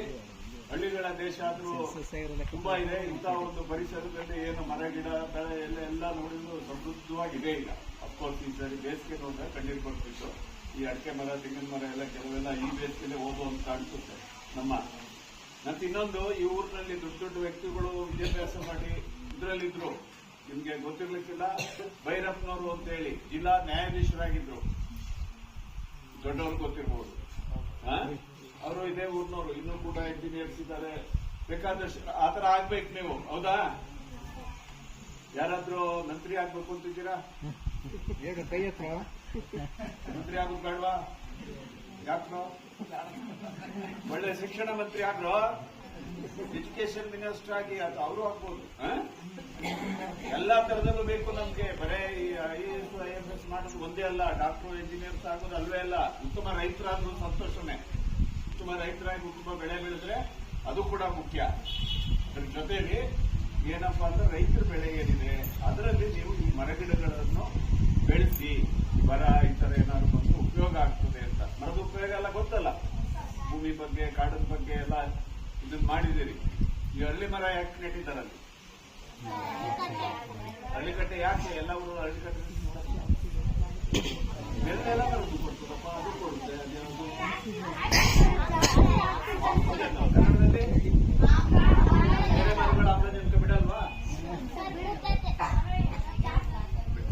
ಜಾಸ್ತಿ ಬಿಟ್ಟು ಇದು ಹಳ್ಳಿ ಮರ ಸುತ್ತಿದ್ರೆ ಮಕ್ಕಳಾಗ್ಲಿ ಸುತ್ತಾರೆ ಬೇರೆ ಹೆಣ್ಮಕ್ಳಿಗೆ. ಆದ್ರೆ ಮಕ್ಕಳಾಗ್ತವ್ ಬಿಟ್ಟು ಅದು ಬೇರೆ ವಿಚಾರ. ಒಳ್ಳೆ ಆರೋಗ್ಯ ಬರ್ತಾರೆ, ಒಳ್ಳೆ ಆಮ್ಲಜನಕ ಆಕ್ಸಿಜನ್ ಸಿಗುತ್ತೆ. ಅದರಿಂದ ಪ್ರತಿ ಊರಲ್ಲೂ ಅದು ದೇವರು ಅಂತ ಹೇಳಿ ಕಟ್ಟಿ ಪೂಜೆ ಮಾಡ್ತಾರೆ. ಆಯ್ತಾ? ಈಗ ಎಷ್ಟು ಸಮಯ ಆಗಿದೆ, ಇನ್ನೊಂದು ದಿನ ಯಾವ ತರ ಬೇಕಾದ್ರೆ ಬಂದು ಮಾತಾಡೋಣ. ಅವರೆಲ್ಲ ನಮ್ಮಂಗಾಗ್ಲಿ, ನೀವೆಲ್ಲ ಅವ್ರಂಗಾಗಿ, ಆಮೇಲೆ ಎಲ್ಲ ಮುಗ್ದಾದ್ಮೇಲೆ ರೈತರಂಗಾಗ. ಆಯ್ತಾ? ಇಷ್ಟು ಹೇಳಿ ಗಿಡ ನೆಡ್ತೀರಾ ಈಗ? ಗಿಡ ನೆಡೋ ಕಾರ್ಯಕ್ರಮ ಇದೆ. ಗಿಡ ನೆಟ್ಟು ನೆಡಿ ಎಲ್ಲರೂ ಕೈ ಜೋಡಿಸಿ, ಆಮೇಲೆ ಅದನ್ನ ನಾವು ಹೊಟ್ಟೋಗ್ಬಿಡ್ತೀವಿ ನೆಟ್ಟು. ಸುಮ್ಮನೆ ನೀವು ಇದು ನೀವೆಲ್ಲ ಬದುಕಿಸ್ಕೋಬೇಕು. ಆಯ್ತಾ? ರೈಟ್.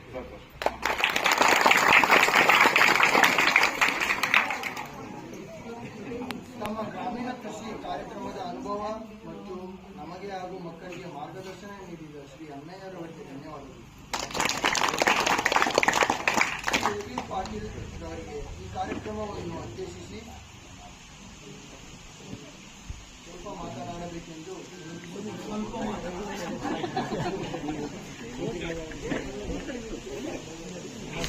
ವಿಶ್ವವಿದ್ಯಾಲಯ ಅಂತಿಮ ಕೃಷಿ ವಿಶ್ವವಿದ್ಯಾಲಯದ ಗ್ರಾಮದಲ್ಲಿ ಕಳೆದ 1 ತಿಂಗಳಿಂದ ಇದೆ. ಇನ್ನೂ 2 ತಿಂಗಳು ಅವರಿಗೆ ಸಹಕಾರ ಕೊಟ್ಟು ಕಾರ್ಯಕ್ರಮಕ್ಕೆ ಬಂದ ಎಲ್ಲ ಈ ಊರಿನ ರೈತ ಬಾಂಧವರಿಗೆ, ಹಿರಿಯರಿಗೆ ನನ್ನ ಅಭಿನಂದನೆಗಳನ್ನು. ಕೃಷಿ ವಿಶ್ವವಿದ್ಯಾಲಯದ ಪ್ರಾಧ್ಯಾಪಕರಾದಂಥ ನಮ್ಮ ಮಹಾದೇವಮೂರ್ತಿಯವರು ಮತ್ತು ಇವತ್ತಿನ 4 ಜನ ಶಿಕ್ಷಕಿಯರು ಕೂಡ ಇಲ್ಲಿ ಬಂದು ನನ್ನ ಕೃಷಿ ಅರಣ್ಯ ರೈತರ ಹಾಗೂ ತಂತ್ರಜ್ಞರ ಸಂಸ್ಥೆಯ ನಮ್ಮ ಅಧ್ಯಕ್ಷರು ಅಜಯ್ ಶರ್ಮಾ ಅವರನ್ನ ಹಾಗೂ ಎಲ್ಲರನ್ನೂ ನಮ್ಮನ್ನು ಇಲ್ಲಿಗೆ ಬರಮಾಡಿಕೊಂಡು ನಿಮ್ಮ ಜೊತೆಯಲ್ಲಿ ವೃಕ್ಷಗಳನ್ನು ನೆಡೋದಲ್ಲದೆ ಸಂವಾದ ಮಾಡಲಿಕ್ಕೆ ಏರ್ಪಡಿಸಿದ್ದಕ್ಕಾಗಿ ನನ್ನ ಸರ್ಕಾರದ ವತಿಯಿಂದ ಹಾಗೂ ರೈತರ ವತಿಯಿಂದ ವಿಶ್ವವಿದ್ಯಾಲಯಕ್ಕೂ ನನ್ನ ಅಭಿನಂದನೆಗಳನ್ನು ತುಂಬಾ ಖುಷಿ ಆಗುತ್ತೆ. ಎಲ್ಲದಕ್ಕೂ ಮಿಗಿಲಾಗಿ ನಮ್ಮ ರೈತರ ಸಂಖ್ಯೆಗಿಂತ ಈ ಒಂದು ಕೃಷಿ ನೆಡುವ ಕಾರ್ಯಕ್ರಮವನ್ನು ಯಶಸ್ವಿಯಾಗಿ ಹಾಕಲಿಕ್ಕೆ ಅತಿ ಹೆಚ್ಚಿನ ಸಂಖ್ಯೆಯಲ್ಲಿ ಬಂದ ವಿದ್ಯಾರ್ಥಿಗಳು ಹಾಗೂ ಶಿಕ್ಷಕರು ವಿಶೇಷವಾದ ಅಭಿನಂದನೆ. ಇವತ್ತು ಹೇಳ್ತಾರೆ ಅಬ್ದುಲ್ ಕಲಾಂ ಅವರು ಏನು ಹೇಳಿದ್ರು, students of today are enlightened citizens of tomorrow. ಅದು ಹೇಳಿದ್ರು. ನಾನು ಇವತ್ತು ನೋಡ್ತಾ ಇದ್ದೇನೆ ನಿಮ್ಮಲ್ಲಿರ್ತಕ್ಕಂಥ ನಗು, ನಿಮ್ಮಲ್ಲಿರ್ತಕ್ಕಂಥ ಉತ್ಸುಕತೆ, ನಿಮ್ಮಲ್ಲಿರ್ತಕ್ಕಂಥ ಅಭಿರುಚಿ ನೋಡಿದರೆ ನಾಳೆ ದಿನ ನೀವೆಲ್ಲ ಡಾಕ್ಟರ್ ಆಗ್ಬೋದು, ಇಂಜಿನಿಯರ್ ಆಗ್ಬೋದು, ಪ್ರಧಾನಮಂತ್ರಿಗಳಾಗ್ಬೋದು, ಮುಖ್ಯಮಂತ್ರಿಗಳಾಗ್ಬೋದು, ವಿಜ್ಞಾನಿಗಳಾಗ್ಬೋದು, ಶಿಕ್ಷಕರಾಗ್ಬೋದು, ಆ ಎಲ್ಲವನ್ನು ನೀವು ಗುರಿಯನ್ನು ಇಟ್ಕೊಂಡು ಇವತ್ತಿನಿಂದಲೇ ಆ ಒಂದು student life is golden life ಅಂತ ಹೇಳ್ತಾರೆ. ನೀವೇನು 26-27 ವರ್ಷ ಸಮಯವನ್ನು ಜೊತೆ ವ್ಯಯ ಮಾಡದೆ ಜ್ಞಾನಾರ್ಜನೆ ಮಾಡ್ತೀರಿ. 25 ವರ್ಷ ಯಾರು ಜ್ಞಾನಾರ್ಜನೆ ಮಾಡೋಕ್ಕೆ ವ್ಯಯಿಸ್ತಾರೆ ಶಿಸ್ತಿನಿಂದ, ನಾಳೆ 75 ವರ್ಷ ಯಾರು ಚಿಂತೆ ಇಲ್ಲದೆ ಇರ್ತಾರೆ. ಈ 25 ವರ್ಷ ನೀವು ಹಾಳು ಮಾಡಿದ್ರೆ 75 ವರ್ಷ ನೀವು ಸಾಯಿಸಿದ್ದೀವಿ. ಇವತ್ತು ನಮ್ಮ ರೈತರು ಬಂದಿದ್ದಾರೆ. ಈ ವಿದ್ಯಾರ್ಥಿಗಳು ಇಲ್ಲಿ ಬಂದಾಗ ಅವ್ರಿಗೆ ಇಳ್ಕೊಳ್ಳಿಕ್ಕೆ ವ್ಯವಸ್ಥೆ ಮಾಡಿ, ಅವರ ಒಂದು ಗ್ರಾಮೀಣ ಭಾಗದಲ್ಲಿ 3 ತಿಂಗಳ ಇದ್ದು ಗ್ರಾಮೀಣ ಬದುಕನ್ನ ಅನುಭವಿಸಲಿ ಅಂತಕ್ಕಂಥ ಈ ಕಾರ್ಯಕ್ರಮ ಒಂದು ರಾವೆ ಪ್ರೋಗ್ರಾಮ್ ಅದು ಬಹಳವಾದ ಉತ್ತಮವಾದಂಥ ಕಾರ್ಯಕ್ರಮ. ಈಗಾಗಲೇ ಅವರು ಇನ್ನೂ 2 ತಿಂಗಳಲ್ಲಿ ಬಹಳಷ್ಟು ಹೇಳೋರಿದ್ದಾರೆ, ಬಹಳಷ್ಟು ನಿಮ್ಮಿಂದ ಕಲಿಯೋರಿದ್ದಾರೆ.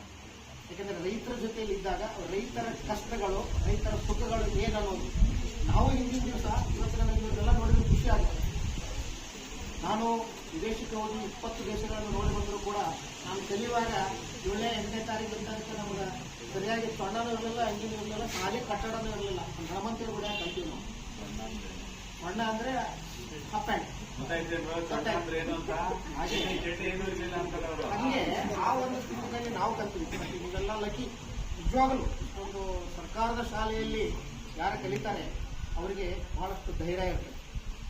ಖಾಸಗಿ ಶಾಲೆಗಳವರೆಲ್ಲ ಬರೀ ಅವರಿಗೆ ಶಿಸ್ತು ಭಾಳ ಕಲಿಸಿ ಓದಬೇಕು ಅಂತ ಓದೋದು. ಆಗ ನಿಮಗೆ general knowledge, you should feel proud that we are learning the government school. ನಿಮಗೆ ಮುಂದೆ ಒಂದು ಅದ್ಭುತವಾದ ಭವಿಷ್ಯ ಇದೆ. ನಮ್ಮ ಕಾಲೇಜಿನ ವಿದ್ಯಾರ್ಥಿಗಳಿದ್ದಾರೆ, ಅವ್ರು ನೋಡ್ರೆ ಅನಿಸುತ್ತೆ ನಾಳೆ ಅವರು ಕೃಷಿ ಅಧಿಕಾರಿಗಳಾಗ್ಬೋದು, ಬ್ಯಾಂಕ್ ಅಧಿಕಾರಿಗಳಾಗ್ಬೋದು, IAS ಆಫೀಸರ್ ಆಗ್ಬೋದು. ಸೊ ಅವರು ಕೂಡ ನಿಮ್ಮನ್ನ ಈಗ ನೋಡಿದ್ರೆ ಕೃಷಿ IAS IFS ಆಗಲಿಕ್ಕೆ ಒಂದು ಕೃಷಿ ಅರಣ್ಯಶಾಸ್ತ್ರ ಆಗಿರ್ಬೋದು, ಕೃಷಿ ಶಾಸ್ತ್ರ ವಿಜ್ಞಾನ ಆಗಿರ್ಬೋದು, BSc ಅಗ್ರಿ ಆಗಿರ್ಬೋದು, BSc ಫಾರೆಸ್ಟ್ರಿ ಆಗಿರ್ಬೋದು, ನೀವು ಒಳ್ಳೆಯ ಉತ್ತಮವಾದಂಥ ಕೋರ್ಸ್ಗಳು ಬಹಳಷ್ಟು ಇರುತ್ತೆ. ನೀವು ತಮಿಳುನಾಡು ಹೋಗಿ 3 ಜಿಲ್ಲೆಯ ಡೆಪ್ಯೂಟಿ ಕಲೆಕ್ಟರ್ದಲ್ಲಿ ಒಬ್ಬ ಮಾತ್ರ ಕೃಷಿ ವಿದ್ಯಾರ್ಥಿ ಸಿಗ್ತಾನೆ, DC ಆದವರು. ಅದು ಕೂಡ ಕರ್ನಾಟಕದಲ್ಲಿ ಆಗ್ತಾ ಇದೆ. ವರ್ಷಕ್ಕೆ ಹೆಚ್ಚಿಗೆ ನಮ್ಮ ವಿದ್ಯಾರ್ಥಿಗಳು IAS ಆಫೀಸರ್ ಆಗ್ತಿದ್ದಾರೆ. ಈ ಒಂದು ಸಂದರ್ಭದಲ್ಲಿ ಇನ್ನೊಮ್ಮೆ ನಾನು ಹೆಚ್ಚಿಗೆ ಮಾತಾಡಿದೆ. ಅನೇಕ ಒಂದು ನೂತನವಾದಂತಹ ಕೃಷಿ ಕಾರ್ಯಕ್ರಮಗಳನ್ನು ಸರ್ಕಾರ ಕೊಡ್ತಾ ಇದೆ. ಸೊ ಆದ್ರಿಂದ ವೈಜ್ಞಾನಿಕವಾಗಿ ಕೃಷಿ ಮಾಡಿ. ಯಾವ ರೈತ ಮಾರ್ನಿಂಗ್ ಮುಂಜಾನೆಯಿಂದ ಸಂಜೆವರೆಗೆ ಹೊಲದಲ್ಲಿ ಇರ್ತಾನೆ, ಯಾವ ರೈತ ವಿಜ್ಞಾನಿಗಳ ಜೊತೆ ನೇರವಾದ ಸಂಪರ್ಕ ಹೊಂದಿರ್ತಾನೆ, ಯಾವ ರೈತ ಮಾರುಕಟ್ಟೆಯನ್ನು ಅಧ್ಯಯನ ಮಾಡಿ ಕೃಷಿ ಮಾಡ್ತಾನೆ, ಅವನು ಎಂದೂ ಆತ್ಮಹತ್ಯೆ ಮಾಡ್ತಾನೆ. ಹೌದಾ? ಗೊತ್ತಾಯ್ತಾ? ಇಲ್ಲೇ ನೋಡಿ, ನಾವೊಂದು 2 ಜಿಲ್ಲೆ ಉದಾಹರಣೆ ಕೊಡ್ತೀವಿ, ನಮ್ಮ ರೈತರಿಗೂ ಅನುಕೂಲ ಆಗ್ಬೋದು. 2 ಜಿಲ್ಲೆ, ಅದು ದಕ್ಷಿಣ ಕರ್ನಾಟಕದಲ್ಲಿನೇ ಕೊಡ್ತೀವಿ. ಏನು? ಒಂದು ಕೋಲಾರ ಜಿಲ್ಲೆ, ಒಂದು ಮಂಡ್ಯ ಜಿಲ್ಲೆ. ಕೋಲಾರ ಜಿಲ್ಲೆಯಲ್ಲಿ ಯಾವುದಾದ್ರೂ ಬೃಹತ್ ನೀರಾವರಿ ಯೋಜನೆ ಇದೆಯಾ? ಇಲ್ಲ. ಒಣ ಬೇಸಾಯದ ಜಿಲ್ಲೆ. ಮಂಡ್ಯದಲ್ಲಿ ಥ್ಯಾಂಕ್ಸ್ ಟು ವಿಶ್ವೇಶ್ವರಯ್ಯ ಕಣ್ಣ ಮಾಡಿ ಕಟ್ಬಿಟ್ಟು ನಾಲ್ವಡಿ ಕೃಷ್ಣರಾಯರವರ ಕಾಲದಲ್ಲಿ ಒಂದು ಒಳ್ಳೆಯ ಕಾಲುವೆನ PC ಫಾರ್ಮ್ ಬಂದಿದೆ. ನೀರಾವರಿ ಪ್ರದೇಶ 60% ನೀರಾವರಿ ಅಂತ. ಇದು ಇಷ್ಟು. ಆದರೆ 2015ರಿಂದ ರೈತರ ಆತ್ಮಹತ್ಯೆ ಅಧ್ಯಯನ ಮಾಡಿದರೆ ಪ್ರತಿ ವರ್ಷ 15ರಿಂದ 24ವರೆಗೆ ನಾನು ಅಧ್ಯಯನ ಮಾಡಿದರೆ 90 ಜನ ಮಂಡ್ಯದಲ್ಲಿ ಆತ್ಮಹತ್ಯೆ ಮಾಡಿಕೊಂಡ್ರೆ ಕೋಲಾರದಲ್ಲಿ 9 ಜನ. ಈ ವರ್ಷ 35 ಜನ ಮಂಡ್ಯದಲ್ಲಿ ಮಾಡಿಕೊಂಡ್ರೆ 4 ಜನ, 3 ಜನ ಕೋಲಾರದಲ್ಲಿ. ಅಂದ್ರೆ ಕೋಲಾರದಲ್ಲಿ Kolar is known for milk, silk, vegetables, flowers, fruits. ಇಲ್ಲೇ ಮಂಡ್ಯದಲ್ಲಿ ಕಬ್ಬು, ಭತ್ತ, ರಾಗಿ, ಸಮಗ್ರ ಕೃಷಿ ಇವ್ರು ಮಾಡ್ತಾರೆ. ಇವತ್ತು ಅರಣ್ಯಾಧಿಕಾರಿಗಳು ಇಷ್ಟೆಲ್ಲ ಬಂದಿದ್ದಾರೆ. ಈಗ ನೋಡಿ ಕೋಲಾರದಲ್ಲಿ ಹೋದ್ರೆ ಎಷ್ಟೊಂದು ಹುಣಸೆ ಮರಗಳಿದ್ದಾರೆ ಇನ್ನೂ. ಆಮೇಲೆ ರೇಷ್ಮೆ ಇದೆ. ಈ ಒಂದು ಸಮಗ್ರ ಕೃಷಿ ರೈತರು ಮಾಡೋದ್ರಿಂದ ಪ್ರತಿನಿತ್ಯ ಆದಾಯ ಬರಬೇಕು. ನಮಗೆ ಪ್ರತಿನಿತ್ಯ ಆದಾಯ ಬರಬೇಕು, ಪ್ರತಿನಿತ್ಯ ಪರಿಸರವನ್ನು ಕಾಪಾಡಬೇಕು. ನೀವು ಹಾಲು ಮಾಡಿದ್ರ, ನೀವು ಒಂದು ಹೈನುಗಾರ ಮಾಡಿದ್ರೆ ದಿನ ಹಾಲು ಮಾಡಿ ರೊಕ್ಕ ಬರ್ತದೆ. ರೇಷ್ಮೆ ಮಾಡಿದ್ರೆ ವಾರ ರೊಕ್ಕ ಬರ್ತದೆ. ತರಕಾರಿ ಮಾಡಿದ್ರೆ ದಿನನಿತ್ಯನೂ ಮಾಡಬಹುದು. ಜೋಳ ಗೋಧಿ ಮಾಡಿದ್ರೆ ಹೀಗೆ ಅರಣ್ಯ ಕೃಷಿ, ತೋಟಗಾರಿಕೆ ಕೃಷಿ, ರೇಷ್ಮೆ ಕೃಷಿ ಎಲ್ಲವನ್ನು ಒಕ್ಕಟ್ಟಾಗಿ ಮಾಡಿ ಸಮಗ್ರ ಕೃಷಿ ಮಾಡ್ತಾ ಇರೋದು ಕೋಲಾರದ ರೈತರಲ್ಲಿ ನೋಡಿ 1800 ಅಡಿ ಹೋದ್ರೂ ನೀರು ಇನ್ನೂ ಅವರು ಒಳವಾಗಿ ಹೊಡಿತಾ ಇದ್ದಾರೆ. ಇಲ್ಲ 30 ಫುಟ್ ನೀರು ಬೀಳ್ತೈತಿ ಕೆನಾಲ್ ಹತ್ರ. ಆದ್ರೆ ಅವರು ಮಂಡ್ಯದಲ್ಲಿ ಕಬ್ಬಿನ ಇಳುವರಿ 40 ಟನ್ 50 ಟನ್ ಇನ್ನೂ ನೀರು ಹರಿಸ್ತಾ ಇದ್ದಾರೆ ಸಿಕ್ಕಾಪಟ್ಟೆ. ಅದೇ ನೀವು ಚಿಕ್ಕೋಡಿ, ಬೈಲ್ವಂಗಲ್, ಈ ಕಡೆ ಹೋಗ್ರಿ, ಕಮಾಂಡ್ ಏರಿಯಾದಲ್ಲಿ ಕೂಡ ಡ್ರಿಪ್ ಇರಿಗೇಷನ್ ನಲ್ಲಿ 80 ಟನ್ 100 ಟನ್ ತೆಗಿತಾರೆ. ಅಲ್ಲಿ 12% ರಿಕವರಿ ಬರ್ತದೆ ಸಕ್ಕರೆ, ಇಲ್ಲಿ 9%. ಆದ್ದರಿಂದ ಸಮಗ್ರ ಕೃಷಿ ಪದ್ಧತಿಯಲ್ಲಿ ಇವತ್ತು ನೀವೆಲ್ಲ ಮಕ್ಕಳು ಇರಬೇಕು. ನಮ್ಮ ದೇಶದ ಭೌಗೋಳಿಕ ಕ್ಷೇತ್ರದಲ್ಲಿ ಶೇಕಡಾ ಎಷ್ಟರಷ್ಟು ಅರಣ್ಯ ಕ್ಷೇತ್ರ ಇರಬೇಕು? ಶೇಕಡಾ 33% ಇರಬೇಕು. ಎಷ್ಟಿರ್ಬೇಕು? At least 33% of the trees cover. ಅದು ನಮ್ಮ ರಾಜ್ಯದಲ್ಲಿ ಎಷ್ಟಿದೆ? 21-22% ಇದೆ. ಅಂದ್ರೆ ಏನ್ ಮಾಡ್ಬೇಕು ನಾವು? ಅದನ್ನ 33% ಹೆಚ್ಚು ತರಬೇಕು. ಏನಾಗಿದೆ, ನಮ್ಮ ಸೃಷ್ಟಿ ನಮ್ಗೆ ಬೇಕಾದಂತ ನೀಡ್ಸ್ ಅನ್ನ ಸಪ್ಲೈ ಮಾಡುತ್ತೆ, ಬಟ್ ನಮ್ಮ ಗ್ರೀಡ್ಸ್ ಅನ್ನ ಸಪ್ಲೈ ಮಾಡೋದು. ಒಂದು ಗಿಡ ನೆಡ್ತೀರಿ, ಒಂದು ಬಿದಿರನ್ನ ನೆಡ್ತೀರಿ, 1 ವರ್ಷದಲ್ಲಿ 1 ಸಸಿ 305 ಕಿಲೋ ಆಮ್ಲಜನಕವನ್ನು ಬಿಡುಗಡೆ ಮಾಡುತ್ತೆ. ನೀವು ಮನುಷ್ಯರಿಗೆ ಒಂದು ವರ್ಷಕ್ಕೆ 365 ದಿನಗಳಿಗೆ 300 ಕಿಲೋ ಆಮ್ಲಜನಕ ಬೇಕು. ಅಂದ್ರೆ ಒಬ್ಬ ಮನುಷ್ಯನಿಗೆ ಬೇಕಾಗುವ ಒಂದು ವರ್ಷಕ್ಕೆ ಬೇಕಾಗುವ ಆಮ್ಲಜನಕವನ್ನು ಒಂದು ಗಿಡ ಕೊಡುತ್ತೆ. ಆದ್ದರಿಂದ ನಾವು ದುರಾಸೆಗೆ ಹೋಗಬಾರ್ದು. ಆಸೆಗಳಿರ್ಬೇಕು, ದುರಾಸೆ ಇರಬಾರ್ದು. ಆದ್ರಿಂದ ಸಮಗ್ರ ಕೃಷಿ ಮಾಡಿ.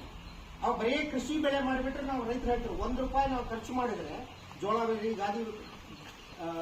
ಗೋಧಿ ಬೆಳೆ, ಒಂದೇ ಬೆಳೆಯನ್ನು ಕೃಷಿ ಬೆಳೆ ಯಾವುದೇ ಮಾಡಿದ್ರು ಕೂಡ ₹1 ಖರ್ಚು ಮಾಡಿದ್ರೆ ₹2.5 ಮ್ಯಾಕ್ಸಿಮಮ್ ಲಾಭ ಬರುತ್ತೆ.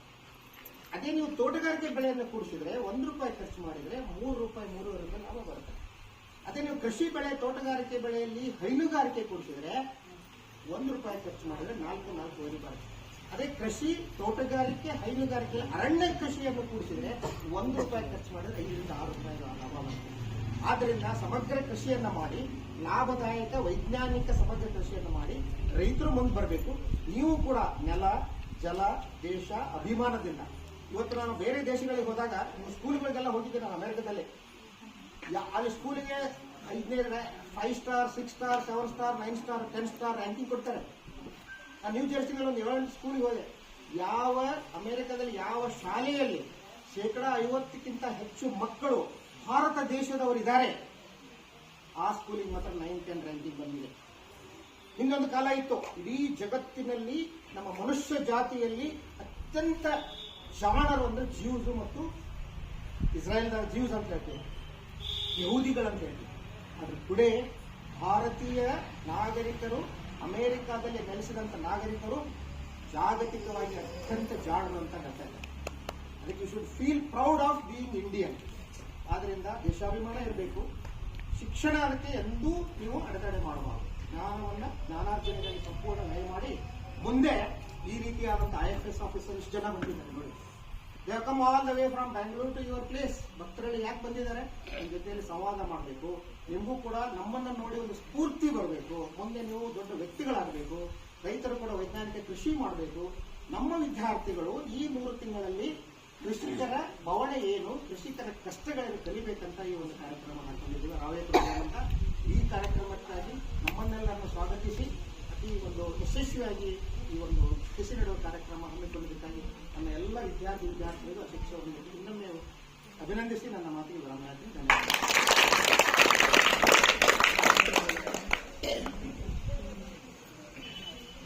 Student life is a golden day ಎಂದು ನಮ್ಮ ವಿದ್ಯಾರ್ಥಿಗಳಿಗೆ ಜೀವನದ ಮೌಲ್ಯವನ್ನು ತಿಳಿಸಿಕೊಟ್ಟ AB ಪಾಟೀಲ್ ಅವರಿಗೆ ಧನ್ಯವಾದಗಳು. ಇದೀಗ ಡಾಕ್ಟರ್ ಮಹದೇವಮೂರ್ತಿ ಪ್ರಾಧ್ಯಾಪಕರು ಕಾರ್ಯಕ್ರಮವನ್ನು ಉದ್ದೇಶಿಸಿ ಮಾತನಾಡಬೇಕೆಂದು ಕೇಳಿಕೊಳ್ಳುತ್ತಿದ್ದಾರೆ.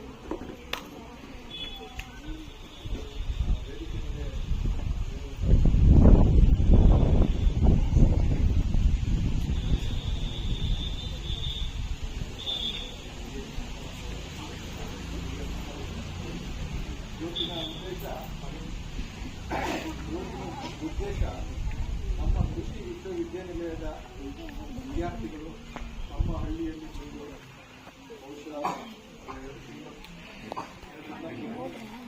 ನಮ್ಮ ಜೊತೆ 2 ರಿಂದ 3 ತಿಂಗಳು ಕೊಟ್ಟಿದ್ದು. ನಾವು ಗ್ರಾಮೀಣ ಕೃಷಿಯಲ್ಲಿ ಏನೆಲ್ಲ ಕಾರ್ಯಕ್ರಮವನ್ನು ಮಾಡುತ್ತಿದ್ದೀರೋ ಅದರ ಜೊತೆಗೆ ಕೂಡ ನಮ್ಮ ಹುಡುಗರು ಕೈಗೊಳಿಸಿ ಅವರ ಅನುಭವವನ್ನು ಪಡೆಯುತ್ತೆ ಅಂತ ಬಂದಿರತಕ್ಕಂಥದ್ದು ಬಹುಶಃ ಇವತ್ತಿನ ವಿಶೇಷವಾದಂಥ ಕಾರ್ಯಕ್ರಮ ಏನಂತಂದ್ರೆ, ಕೃಷಿ ಅರಣ್ಯದಲ್ಲಿ ಯಾವ ರೀತಿ ಒಂದು ಅರಿವು ಮೂಡಿಸಬೇಕು, ಕೃಷಿ ಅರಣ್ಯ ಎಷ್ಟು ಮಹತ್ವವನ್ನು ಪಡೆದಿದೆ, ಕೃಷಿಯನ್ನು ರೈತರಿಗೆ ಎಷ್ಟು ಅನುಕೂಲವನ್ನು ಮಾಡಿಕೊಡ್ತಾ ಇದೆ, ಮತ್ತು ಕೃಷಿ ಅರಣ್ಯದಲ್ಲಿ ಇರತಕ್ಕಂಥ ಅನುಕೂಲಗಳೇನು, ಸರ್ಕಾರದಿಂದ ಬರ್ತಕ್ಕಂಥ ಲಾಭಗಳೇನು, ಇದೆಲ್ಲ ಸ್ವಲ್ಪ ಬಹುಶಃ ನಮ್ಮ ಹಿರಿಯರಾದಂಥ ಅಜಯ್ ಮಿಶ್ರ ಮತ್ತು ಅನ್ಯಾಯ ಪಾಟೀಲ್ ಅವರು ಅದರ ಬಗ್ಗೆ ಅರಿವನ್ನು ಮತ್ತು ಒಂದು ವಿಷಯ ತಮ್ಮನ್ನು ಏನು ಹೇಳಬೇಕಂತಂದ್ರೆ, ನಮ್ಮ ಹಿರಿಯ ರೈತ ಬಾಂಧವರಿಗೆ ಈ ಸರ್ಕಾರದಲ್ಲಿ ನಾವು ಕೃಷಿ ಅರಣ್ಯ ಏನಾದರೂ ನಾವು ಮಾಡಬೇಕು ಅನ್ನೋ ಮಟ್ಟದಲ್ಲಿ ಗಿಡಗಳನ್ನು ಪಡೆಯುತ್ತೆ. ನಮ್ಮಲ್ಲಿ ವಿವಿಧ ಸ್ಕೀಮ್ ಕೃಷಿ ಅರಣ್ಯ ಮಾಡತಕ್ಕಂಥ ರೈತರಿಗೆ ಗಿಡ ವಿತರಿಸ್ತಕ್ಕಂಥ ಸ್ಕೀಮ್ಗಳು ಸಾಧಿಸಿದ್ದಾರೆ. ಅದರಲ್ಲಿ ಕೃಷಿ ಅರಣ್ಯ ಪ್ರೋತ್ಸಾಹ ಯೋಜನೆ ಅಂತ ಒಂದು ಕರ್ನಾಟಕ ಅರಣ್ಯ ಇಲಾಖೆಯಿಂದ ಈಗಾಗಲೇ ಗೊತ್ತಿರಬಹುದು. ಗಿಡ ವಿತರಿಸ್ತಕ್ಕಂಥ ಕಾರ್ಯಕ್ರಮವನ್ನು ಮಾಡ್ತಾರೆ. ಆ ಕೃಷಿಯನ್ನು ಪ್ರೋತ್ಸಾಹ ಅಡಿಯಲ್ಲಿ ರೈತರಿಗೆ ಅವರ ಜಮೀನಲ್ಲಿ ಇರ್ತಕ್ಕಂಥ ಒಂದು ಜಾಗವನ್ನು ಕೊಟ್ಟು ಅರಣ್ಯ ಇಲಾಖೆಗೆ ಒಂದು ಕೃಷಿ ಅರಣ್ಯದ ಗಿಡಗಳನ್ನು ಹಾಕುವಂಥ ಒಂದು ಕಾರ್ಯಕ್ರಮ ಇರುತ್ತೆ. ಅದು ತಮ್ಮ ಜಮೀನಿನ ಒಂದು ಪತ್ರವನ್ನು ತಂದು ಹತ್ತಿರದ ವಲಯ ಅರಣ್ಯಾಧಿಕಾರಿಗಳ ಕಚೇರಿಗೆ ಹೋಗಿ ತಾವು ತೋರಿಸಿದ್ದಾದಲ್ಲಿ ತಮಗೆ ಬೇಕಾದಂಥ ಗಿಡಗಳನ್ನ ಅವರು ವಿತರಿಸ್ತಕ್ಕಂಥ ಒಂದು ವಿಧಾನವನ್ನು ಅವರು ಇಟ್ಕೊಂಡಿದ್ದಾರೆ.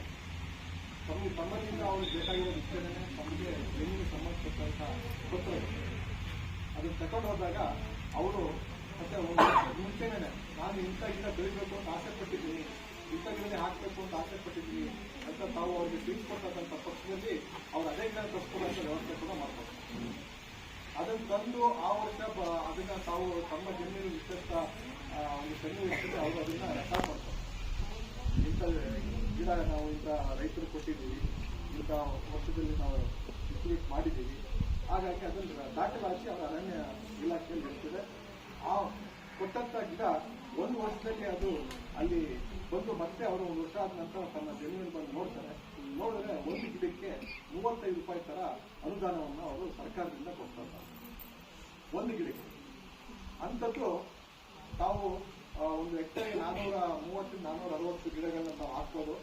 ಅದು ಒಂದು ಗಿಡಕ್ಕೆ 35 ರೂಪಾಯಿ ಒಂದು ವರ್ಷಕ್ಕಾದ್ರೆ ಅದೇ ಗಿಡ ಬದುಕುಳಿದಿದ್ರೆ ಮುಂದಿನ ವರ್ಷ ಮತ್ತೆ ಬರ್ತಾರೆ ಅವರು.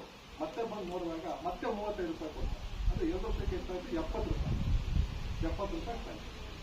ಅದನ್ನ ಜಾಸ್ತಿ ಮಾಡಬೇಕು ಅಂತಲೂ ಕೂಡ ಸರ್ಕಾರದ ಮಟ್ಟದಲ್ಲಿ ವಿಚಾರಣೆ ನಡೀತಾ ಇದೆ.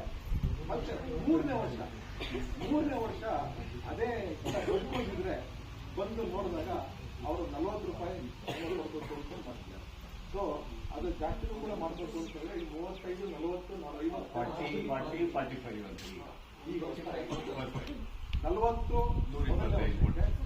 2ನೇ ವರ್ಷಕ್ಕೆ 40, ಮೂರನೇ ವರ್ಷಕ್ಕೆ 45 ರೂಪಾಯಿ, ಒಟ್ಟು 125 ರೂಪಾಯಿ 3 ವರ್ಷಕ್ಕೆ. ಅದೇ ಒಂದೇ ಗಿಡ, ಈ ಗಿಡನ ಇವತ್ತು ಹಾಕಿದ್ರೆ ಒಂದು ವರ್ಷಕ್ಕೆ ಇದು ನನಗೆ 40 ರೂಪಾಯಿ ಒಂದು ಗಿಡ ಕೊಡುತ್ತೆ. ಇದೇ ಗಿಡ ಮತ್ತೆ ಮುಂದಿನ ವರ್ಷನೂ ಕೂಡ ಇದ್ರೆ ಮತ್ತೆ 40 ರೂಪಾಯಿ, ಅಂದ್ರೆ 2 ವರ್ಷಕ್ಕೆ 80 ರೂಪಾಯಿ. ಇದೇ ಗಿಡ 3 ವರ್ಷನೂ ಒಂದು ಹೋದಾಗ ಈ ಗಿಡ ಉಳ್ಕೊತಾರೆ 45 ರೂಪಾಯಿ. ಒಟ್ಟು 125 ರೂಪಾಯಿ ಒಂದು ಗಿಡಕ್ಕೆ ಅವರು 3 ವರ್ಷಕ್ಕೆ ತಾವು ಕಾಪಾಡ್ಕೊಂಡಿದ್ರೆ ಅದು ಕೊಡ್ತಾರೆ. ಸೊ ಅದು ಒಂದು ವರ್ಷಕ್ಕೆ ನಿಮಗೆ 125 ರೂಪಾಯಿ ಒಂದು ಗಿಡಕ್ಕೆ 430-440 ರೂಪಾಯಿ ಗಿಡ ಕೂರಿಸ್ಕೋಬಹುದು ಹೆಕ್ಟರ್ಗೆ. ಅಷ್ಟು ಒಂದು ಅನುಕೂಲತೆಯನ್ನ ಅರಣ್ಯ ಇಲಾಖೆ ಮಾಡ್ಕೊಟ್ಟಿದ್ದಾರೆ. ಹಾಗಾಗಿ ಅದಕ್ಕೆ ತಾವು ಅನುಕೂಲ ಪಡ್ಕೋಬೇಕು ಅಂತಕ್ಕಂಥ ಒಂದು ಅರಿವು ಮೂಡಿಸಬೇಕು ಅಂದ್ಕೊಂಡು ಇವತ್ತು ಕಾರ್ಯಕ್ರಮ ಮಾಡ್ಕೊಂಡಿದ್ವಿ. ಇನ್ನು ಮಕ್ಕಳಲ್ಲಿ ಪರಿಸರದ ಬಗ್ಗೆ ತಾವೆಲ್ಲ ನೋಡ್ಬೇಕು ಅಂತಂದ್ರೆ ತಾವು ಯಾಕೆ ತಾವು ಬಹಳ ಚೆನ್ನಾಗಿ ಹೇಳಿದ್ವಿ. ಮೊದಲು ಔರಂಗಾಗ್ಬೇಕು, ನಂತರ ಊರಂಗಾಗ್ಬೇಕು. ಮೊದಲು ಔರಂಗಾಗ್ಬೇಕಂದ್ರೆ ಅದ್ರ ಬಗ್ಗೆ ಪರಿಸರ ಶುರುವಾಗೋದು ನಮ್ಮ ಮನೆಯಲ್ಲಿ. ಪರಿಸರ ಎಷ್ಟು ಶುರುವಾಗುತ್ತೆ? ನಮ್ಮ ಮನೆಯಲ್ಲೇ ಪರಿಸರ ಶುರುವಾಗುತ್ತೆ. ಹಾಗಾಗಿ ಮಳೆ ಕೂಡ ಬರ್ತಾ ಇದೆ. ಇವತ್ತು ನನ್ನ ಮಾತನ್ನು ಇಲ್ಲಿ ಒತ್ತಟ್ಟು ಮಾಡಿ ನಾವೆಲ್ಲ ಈ ಮಂದಿರದಿಂದ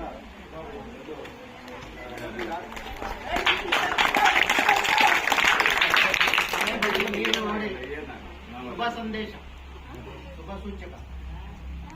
ಅರಣ್ಯ ಇಲಾಖೆ ಸಹಕಾರದೊಂದಿಗೆ ಹೇಗೆ ಕಡಿಮೆ ಖರ್ಚಿನಲ್ಲಿ ರೈತರ ಅರಣ್ಯ ಸಸಿಗಳನ್ನು ಬೆಳೆದು ಲಾಭ ಪಡೆದುಕೊಳ್ಳಬಹುದು ಎಂಬ ವಿಷಯದ ಬಗ್ಗೆ ತಿಳಿಸಿಕೊಟ್ಟಂತಹ ಡಾಕ್ಟರ್ ಮಾದೇವಮೂರ್ತಿ ಸರ್ಗೆ ಧನ್ಯವಾದಗಳು. ಕೃಷಿ ವಿಶ್ವವಿದ್ಯಾನಿಲಯ ಬೆಂಗಳೂರು ಹಾಗೂ ಅರಣ್ಯ ಇಲಾಖೆ ಕರ್ನಾಟಕ ಸರ್ಕಾರದವರು ವತಿಯಿಂದ ರೈತರಿಗೆ ಅರಣ್ಯ ಸಸಿಗಳನ್ನು ವಿತರಿಸಬೇಕಾಗಿ ಕೇಳಿಕೊಳ್ಳುತ್ತದೆ. ಸಾಂಕೇತಿಕವಾಗಿ ಈಗ 6 ಜನ ರೈತರಿಗೆ ವಿತರಿಸಲಾಗುತ್ತದೆ. ನಂತರ ಉಳಿದ ರೈತರಿಗೆ ವಿತರಿಸಲಾಗುತ್ತದೆ.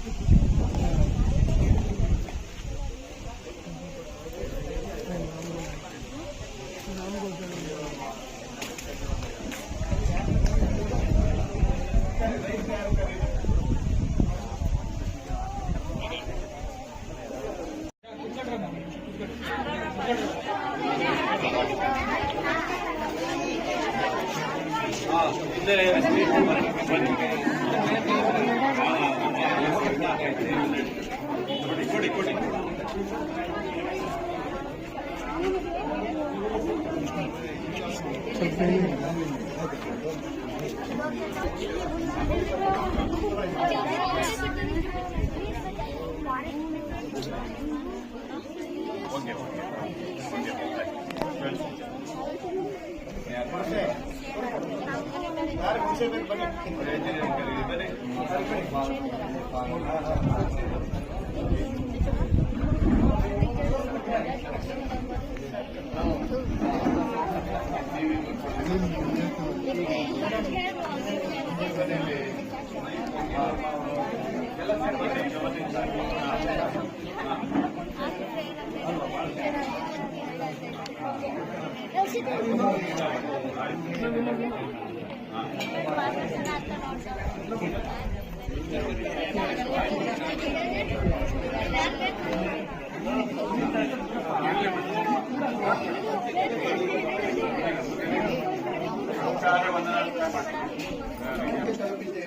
ವಂದನಾರ್ಪಣೆಯನ್ನು ಕೊರಲು ಬರೆದಿದ್ದಾರೆ ಭಾನುಪ್ರಸಾದ್.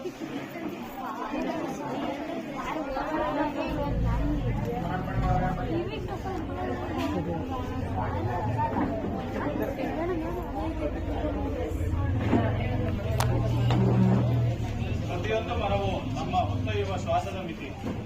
ವನ ಮಹೋತ್ಸವದ ಮೂಲಕ ನಾವೆಲ್ಲರೂ ಪ್ರಕೃತಿಗೆ ಕೃತಜ್ಞತೆ ಸಲ್ಲಿಸುತ್ತಾ ಎಲ್ಲರಿಗೂ ಶುಭ ಮಧ್ಯಾಹ್ನ. ಇಂದು ನಾವು ಹಮ್ಮಿಕೊಂಡಿದ್ದ ಕಾರ್ಯಕ್ರಮ ವನ ಮಹೋತ್ಸವ. ಈ ಕಾರ್ಯಕ್ರಮಕ್ಕೆ ಆಗಮಿಸಿದಂತಹ ಅರಣ್ಯ ಇಲಾಖೆಯ ಸಿಬ್ಬಂದಿ ವರ್ಗದವರು, ಕೃಷಿ ವಿಶ್ವವಿದ್ಯಾನಿಲಯದ ಮುಖ್ಯಸ್ಥರು ಹಾಗೂ ಸಿಬ್ಬಂದಿಗಳು, ಆಗಮಿಸಿರ್ತಕ್ಕಂತಹ ಪ್ರಾಥಮಿಕ ಹಾಗೂ ಪ್ರೌಢಶಾಲೆಯ ವಿದ್ಯಾರ್ಥಿಗಳು ಮತ್ತು ಗ್ರಾಮೀಣ ಕೃಷಿ ಕಾರ್ಯಾನುಭವ ಕಾರ್ಯಕ್ರಮಕ್ಕಾಗಿ ಇಲ್ಲಿ ನಡೆದಿರ್ತಕ್ಕಂತಹ ಎಲ್ಲ ನನ್ನ ಸಹಪಾಠಿಗಳು, ರೈತರು, ಗ್ರಾಮಸ್ಥರು ಮತ್ತು ಆಗಮಿಸಿರ್ತಕ್ಕಂತಹ ಎಲ್ಲರಿಗೂ ವಂದನೆಗಳು.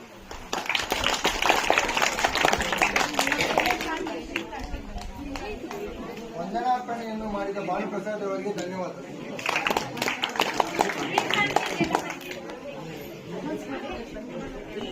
ನಡುವ ಕಾರ್ಯಕ್ರಮ ಇದೆ. ಎಲ್ಲರೂ ನಮ್ಮ ಜೊತೆಗೆ ಕೂಡಿ ಜಾಗಕ್ಕೆ ಬರಬೇಕೆಂದು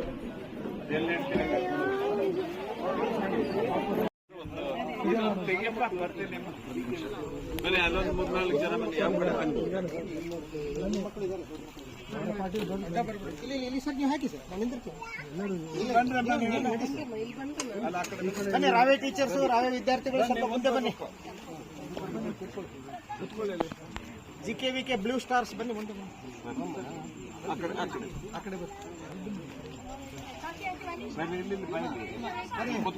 ಪ್ರೊಫೆಸರ್ ಮಾದೇವ್ ಮೇಡಮ್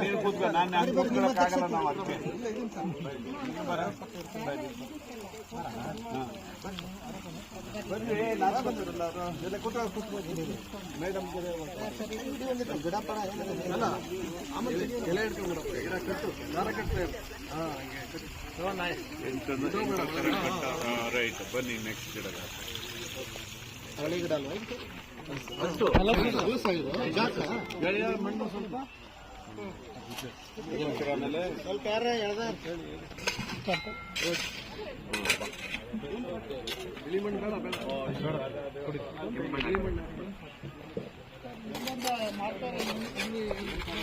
ಬನ್ನಿ ಬನ್ನಿ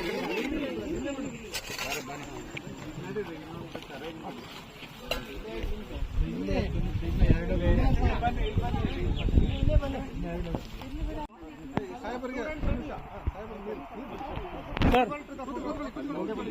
ಸ್ವಲ್ಪ ಹಿಂದಕ್ಕೆ ಬನ್ನಿ ಸರ್. ನೀವು ಬರ್ರಿ, ನಾ ಬರ್ತೀನಿ. ಒಂದು ಒಳ್ಳೆ ಫೋಟೋ ನೀವು ಹೋಗಿ ಸರ್. ನಾನು ಸರ್ ನೀವು ಮುಂದೆ ಬನ್ನಿ ಸರ್.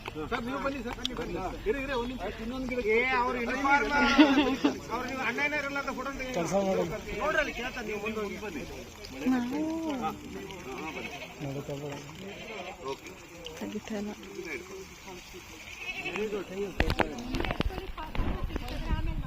ಮೇಘರಾಜನು ಬರ್ತಾ ಇದ್ದಾರೆ ನೋಡಿ. ರಾಗೆ ಇದೆ.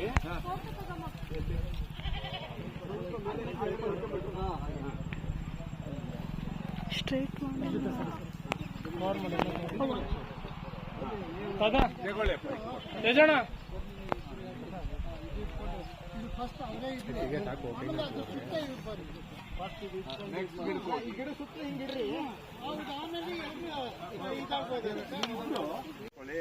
ಬಾಯ್ಸ್ ಎಲ್ಲ ಅಲ್ಲಿ ಬನ್ನಿ.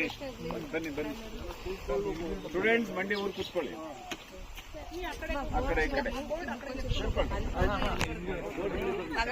ಆಗತ್ತೆ. ಬೋರ್ಡ್ ಇಲ್ಲಿ ಬನ್ನಿ. ಇಲ್ಲಿ ಬಿಡುತ್ತೆ. ಬೋರ್ಡ್ ಈ ಕಡೆ ಬಿಡಿ. ಯಾರೋ ಒಬ್ಬರು ಒಳಗಡೆ ನಿಂತ್ಕೊಡ್ರಿ. ಬಾರಮ್ಮ ಮುಂದೆ ಸೇರ್ಕೊಳ್ಳಿ. ಸುಮ್ಮನೆ ಕೈಯಲ್ಲಿ